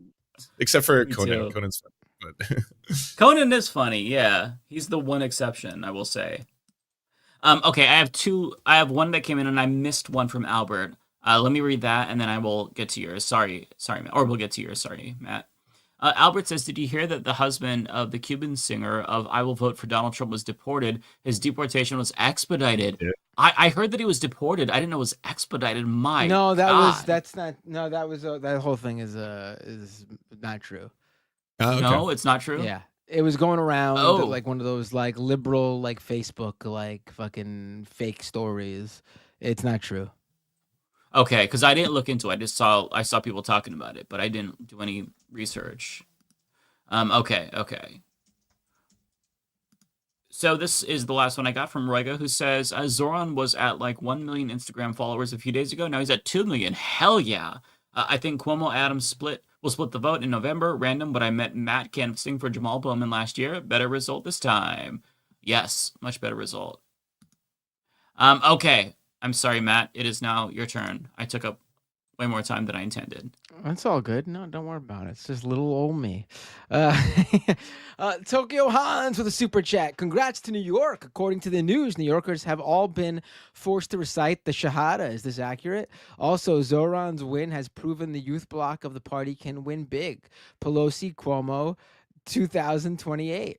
Right, yeah, we are living under Sharia law here now. We got to recite that. We got to wear everything that the right wing thinks we got to wear. They're executing billionaires in Central Park. It's just total chaos here, obviously. Charlie the Ginnemer, member for 23 months, super chat. Notice how the Democrats aren't playing dead when it comes to the left, right? Yeah, I don't think I've ever seen Kirsten Gillibrand so animated, like outraged and animated.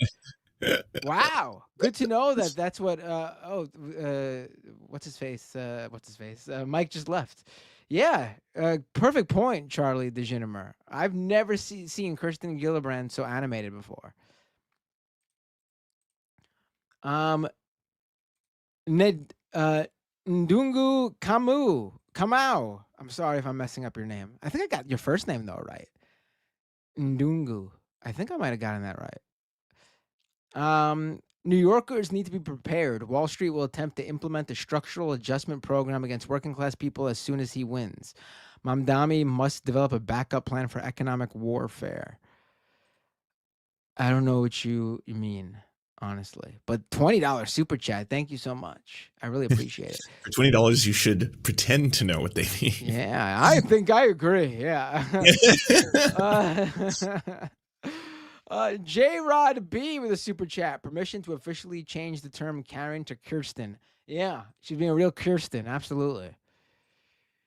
That's actually a good idea because I feel like the non-Karen Karens maybe deserve a break. Like people who are actually woke, they happen to literally have the name Karen and have had to live through. Right. Ryan Chen, who had the worst night, Ramos or Torres? Oh, Jessica Ramos had the worst night easily. Imagine this. Imagine you are a progressive politician, state office in New York, and you have this petty feud with the Democratic Socialists, the DSA, and you have this petty feud with AOC because you feel like she should have endorsed you or whatever. I don't know all the mechanics of why Jessica Ramos hates the DSA so much as a progressive. It's very weird. I know it's some petty bullshit. And then you run for mayor and no one cares. And then you see all these other candidates run for mayor and you think you're going to be in there with them, part of the crew, one of the team. And the Working Families Party comes out with their endorsed slate and you're not there. And then you super pettily go to the Working Family Party rally for their mayoral candidates and film a video complaining.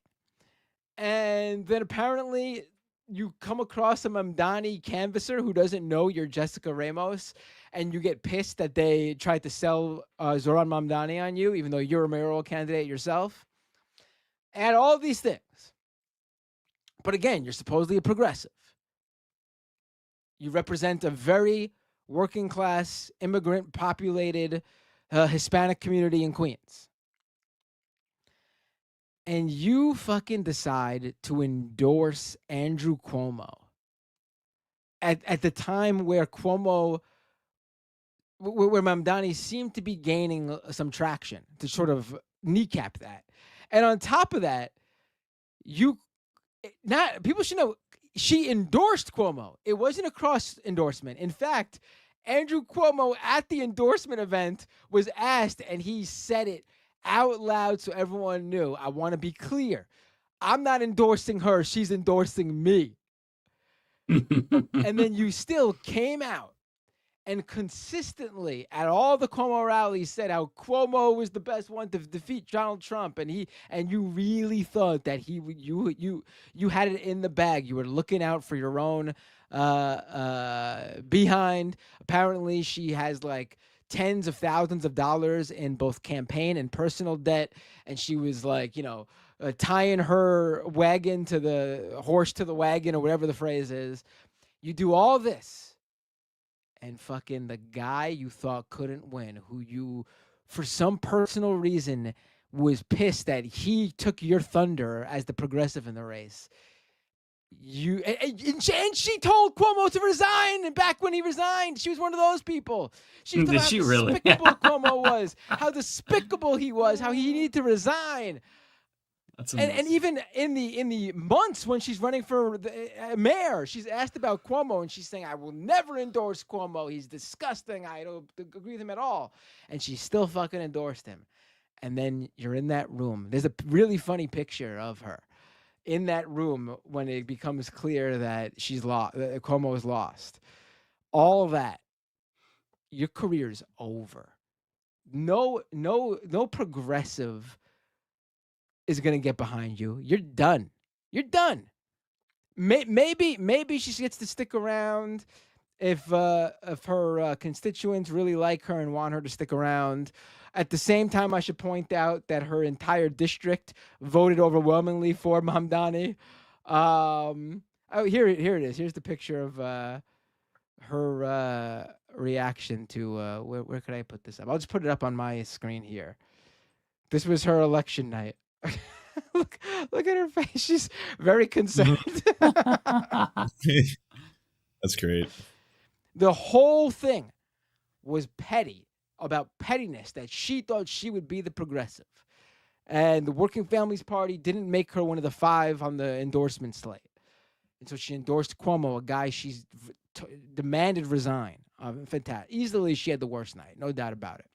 Torres did not take that many L's. I mean, I think it's impossible to take as many L's as she did. Ryan Chen with another $5 super chat. Jamal Bowman calling Richie Torres a whack motherfucker on Breaking Points last Tuesday was amazing. I think he was a little hammered. Yes. Hell so yeah. He was asked about, what message this sends to Schumer and Jeffries, and he's going off on the establishment. And then someone says, "What about Richie Torres?" And he goes, "Richie Torres, he's completely inconsequential. He's not consequential at all. Richie Torres is a whack motherfucker." I love Jamal Bowman. I wish he'd run against Torres. He should. And if he doesn't, Michael Blake, who is the other guy who cross-endorsed Zoran, who was running for mayor, he should run. Because actually, yeah, in 2020, when Torres won the seat, Michael Blake was one of like the dozen candidates running in that district, and he actually came in second place. So, oh really? Yeah. So Michael Blake, if Bowman doesn't run, maybe Michael Blake could, and if vice versa. And I hope they help each other out too. Yeah.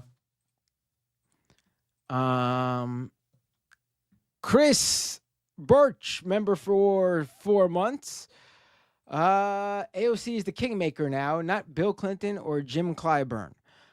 I mean, certainly for certain races. I mean, the idea that Jim Clyburn was a kingmaker, I mean, was really only if you're running for president, right? Like, who cared about his endorsement outside of South Carolina? And obviously that matters when South Carolina is one of the first primary states in a Democratic presidential primary. So, like, the idea that Jim Clyburn had any, like, national sway beyond national politics was always ludicrous. Like, why would people in New York City care about what a South Carolina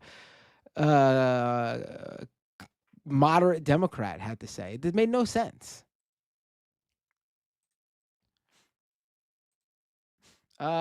This one with a $10 super chat. BRB, checking my closet to make sure Eric Adams isn't hiding in there with a bag of coke and a gun. He might be secreting in there. Ugh. I can't believe he said the word secrete. It didn't even make any sense. It didn't make any sense. I'm glad he said it though, because it was funny. Yes. Never heard it used that way before. Right. Archangel with a $10 super chat. What are your guys' thoughts on Trump Justice Department's Emil Bove telling their lawyers to basically disregard judicial rulings, and now he's up for appointment to a circuit judge position? I got to be honest. My focus this entire week has been on the New York City mayoral election. I could not commentate or tell you what the fuck is going on at a federal level, on a national politic level. None of it has mattered to me as much as this race. And I mean, it makes sense. I'm a New Yorker, but I think a lot of people feel this way too, honestly. I did follow this a little bit. I believe he's referring to a leak about, it was a whistleblower from the Justice Department. I want to say, I hope I'm thinking of the right story, that basically confirmed that like they were getting orders to disregard judge decisions. Not surprising in the slightest. It kind of confirms what we already suspected. So it wasn't like a bombshell in my opinion, but it still is really significant. I don't want to become desensitized to the authoritarianism, but yeah, kind of to Matt's point, I was also really focused on New York City. I mean, I am on the opposite side of the country, but just to get a win, I don't even live in America. Right, different country. Yeah, this has been occupying our brains. It's been nice to kind of and by the way, press internationally was attacking Zoran. Like corporate capitalist liberal press was like the Daily Mail in Britain was posting articles about how he's a nepo baby and how his mom blah, blah, blah. Like, this is a mayoral race in New York. Like, what the fuck is this press in the UK doing this for? I love the idea that Zoran Mamdani in a race against Andrew Cuomo was the nepo baby. His mom was a filmmaker. Andrew Cuomo's dad, literally the governor of New York. Yeah. Andrew Cuomo's first job in politics was running his dad's campaign for governor. The ultimate nepo baby. Andrew Cuomo's never held a job that wasn't the direct result of his father being the governor of New York. Yep. Insanity. Tokyo Hans with a super chat. Oh, actually, Tokyo Hans gifted 5 memberships to me. Thank you so much, Tokyo Hans. Kowalski with a super chat. Oh, wait, is this for me? I don't even know. No, this is not for me. Who is this for? It's not mine. Oh, I think this was David. No. It's a different one. I'll just read it. I'm not sure. Yeah. If Zoran is betrayed by the Democratic Party, there will be a man who goes full John Brown who will no longer send rotisserie chicken money to their favorite streamers. This is a promise. Damn. 10 Lawn Gnomes for the super chat. Congrats on the Intifada. Who said that? Who called it an Intifada? Someone it was just Morning Joe. Right, an Intifada. Yeah, I got a newborn Intifada in the house. I got 3 kids. I'm trying to globalize the Intifada. I don't know why. That made me laugh so unreasonably hard when I heard that. The Intifada. I keep having kids because I'm trying to globalize the Intifada. It's so ridiculous. It's funny because he like, I don't know. He probably just misspoke, but to me, like, you could read it as him trying to remember all the attacks against Zoran and just trying to like spout them off to demonize him. I don't know. It was just funny. Someone says it sounds like an Italian dish. It does. Hey, it makes me hungry. 1 Intifada with meatballs. Yeah. Hey, I'm a Intifada. Yeah, can you come and put some cheese on my Intifada? Thank you so much.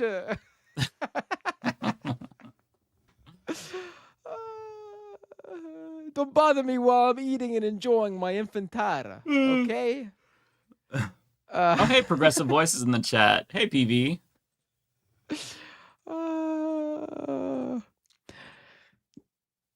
Devil's Advocate This is not for me, but I'll just read it anyway, so we could finish up. Watch this space in my convo with Ben on Kendrick. Okay. Kendrick. Oh, Ken. It? And it says Ken. Or maybe it does. I don't know. Okay, I don't know what I'm. It's late. I think they spelled it wrong. To be fair. This is not for me either. But 10 lawn gnomes. Friendly reminder that J.D. Vance memes in the U.S. are somehow worse than Winnie the Pooh pictures in other anti-free speech countries, right? Oh, that was for David. Right. He didn't start it. That's what it is. Oh, okay. Then I'm just going to skip these if it's not for me. Rolando Capalleja. Thoughts on parliamentarian blocking Medicaid cuts? Hey, the parliamentarian finally comes through for something that isn't kneecapping progressives. How nice to see for once. I think they also... took out the something that attacked trans people, I think, if I recall. I can't remember. They took out a bunch of good stuff. I mean, they did a bunch of good things, and took out a bunch of bad stuff. That's what I meant to say. The parliamentarian is going to be fired soon, I would imagine, because the Republicans aren't going to, that's not going to really weigh in. Hey, you were supposed to kneecap the progressives. What are you doing going after the Republicans? Yeah. Do we gotta order you one round of Intifada and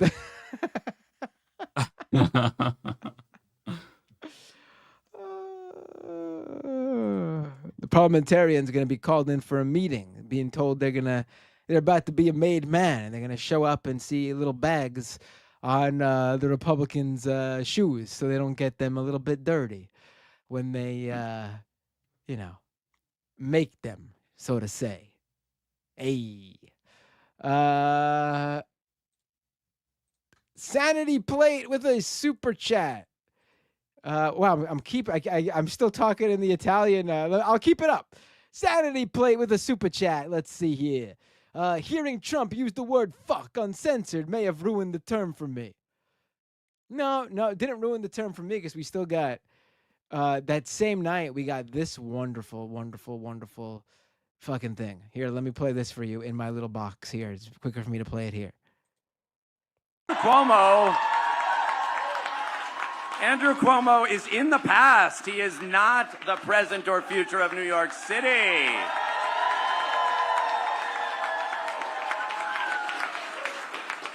Good fucking riddance. Yeah. That was the same night that Trump dropped the F-bomb earlier in the day. So Brad Lander immediately took it back for us. Good fucking riddance. I love that. I also love how he said, New York City. I hope he really has to run against Dan Goldman. He will. I think he needs people to, are yes. thinking of the Richie Torres one because Torres is so disliked, but Dan Goldman is just as bad. And unlike the Richie Torres a primary, which would be a fight that Richie Torres could walk away from and win, Brad Lander, if he ran, would almost assuredly, like 99%, walk away with that seat.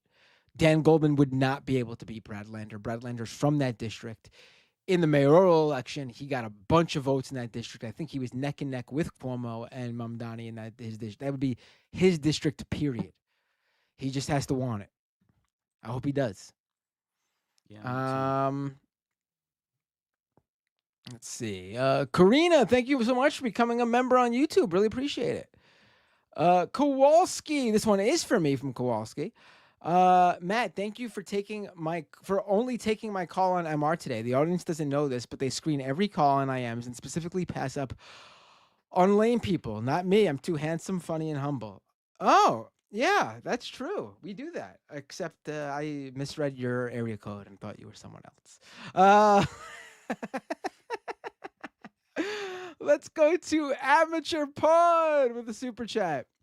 Mr. Mamdani, why do you refuse to apologize for the violence we like to imagine you're capable of?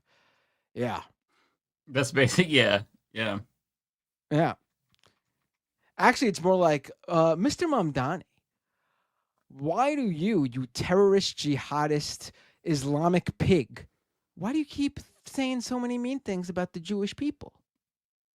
Yeah. it's which he doesn't ever say, obviously, because that's not what he believes. They really are doing the most Islamophobia I've seen since like the literal like post 9/11 era. The Crusades. It is going to be worse than the Crusades. There's going to be a full-blown Inquisition. There are going to be Spaniards showing up at his like office demanding he try salted meats to prove that he's not a Muslim. That's how aggressively racist things are about to become. Right. Yeah. They're pulling up an older video that he did where he's talking about a stand that sold like halal, and he was talking about how halal meats needs to be cheaper or something like that. And they're just like, it's a great video. It's a great video. I use those as example how to actually like campaign and market yourself, because it's win-win, right? If you've lived in New York, you know how good those food carts are, and like if you get them for $2 cheaper, and the cart owners can have their licenses for $400, hell yeah. It's really smart every to little actually thing. like to not use a generic thing like, oh, food prices are too high. No, to actually go out and be like, the fucking halal cart where you get your chicken over rice, and it used to be $8, now it's $10. Here's why, and here's how I'm going to lower it. It was fantastic. Mm-hmm.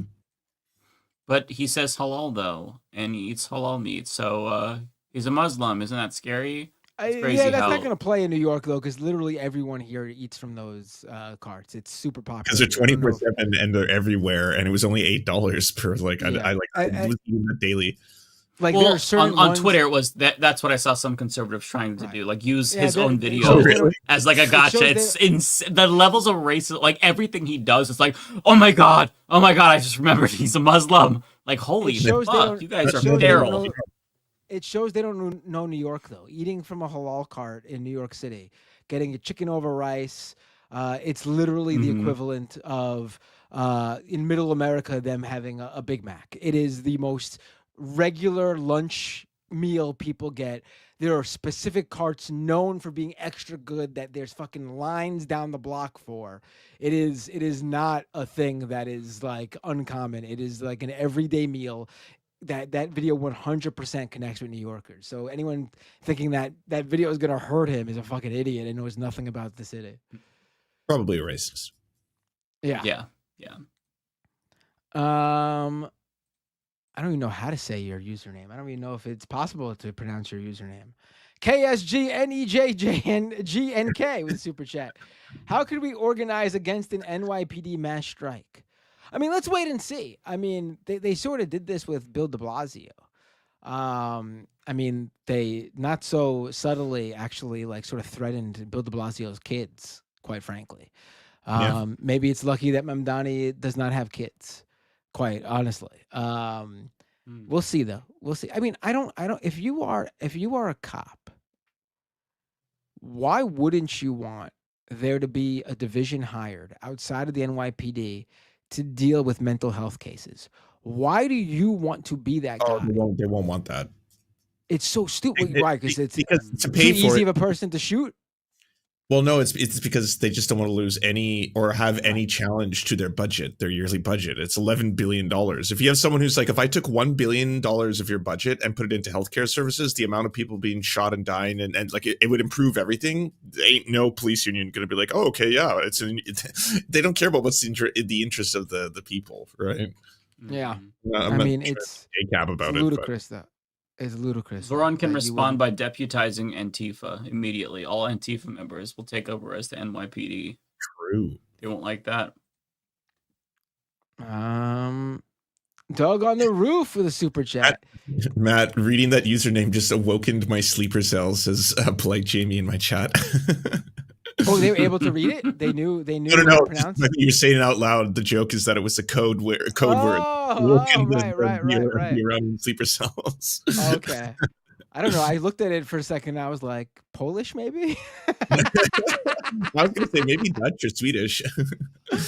Dog on the roof with a super chat. Ethan also demanded an apology from a subreddit that makes fun of him. Absolute dweeb. But Taylor said, fine, I apologize just so you don't hurt someone. I'm not even following. I don't know what Ethan Klein's doing. I don't care about Ethan Klein. I don't care what the fuck he's doing. Like everyone should just ignore him, honestly. Dog Trio with a super chat. I watched 1,000 episodes of One Piece waiting for it to get good, and it just doesn't. Ooh, I don't know anything about One Piece either. A85 Ramos with a super chat. Bruh, she put so much shame on our name, LMAO. Invoking Claudia Scheinbaum during the debate and then pulling this corrupt, petty stuff is shameful. Are you talking about Jessica Ramos? Did she? I missed that full debate. I just saw clips, so I didn't see anything about her mentioning Claudia Scheinbaum. But I mean, she could have been someone who had a strong seat, her seat as a progressive, local, statewide politician for as long as she wanted it, and she just threw it all away. It's just what a fucking horrible strategist. Horrible strategy. Rega 98 with a $10 super chat. Thank you so much. Some tea. I was on NY Pan Zoom with the candidates earlier this year and asked the chat about how Ramos's feud with AOC, and she saw my question and crashed out. Everyone on the call was shocked.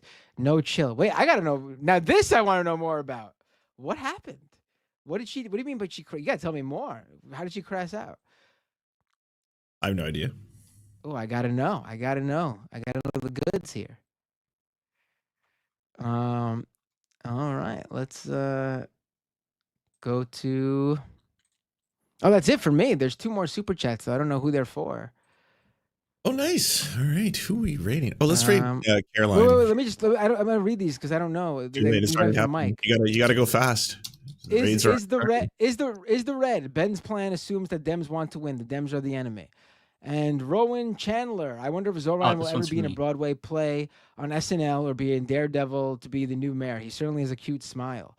Over on Twitch for me, really quick. Thank you so much, Anonymous Gifter, for giving out 5 community gift subs. Thank you, Looney Tunes 9000, resubscribing for 6 months at Tier 1. Subscribe for 18 months. 18 months strong. Hell yeah. I'm also becoming an uncle next week to a little nephew a week or 2 after you become a dad of 3. Thank you so much. And that's it for me. Who are we rating? Caroline Kwan, spelled Caroline just like the regular name, and then KWAN. She is a very awesome, prominent leftist, political, and entertainment streamer. Did you already rate her? I just hit rate now. All right, wait, hold on. I'm doing it. I love you guys. Wait, how do you spell her name? Caroline Kwan. CAROLINEKWAN. Okay, I found it. I'm sorry. Thank you, Lance. All right, here we go. Yeah, I like Caroline. T-types. Nothing profound to say. Just feels good to have some positive news for once. Thank you so much, T-types. And I am rating Caroline Kwan now. Thank you so much, everyone. Wonderful show. Great lineup today. Really one of our most fantastic episodes ever, I think. Agree. And we'll see you all real soon. I'm hitting that rate now button right now. All right, everybody. Have a good week.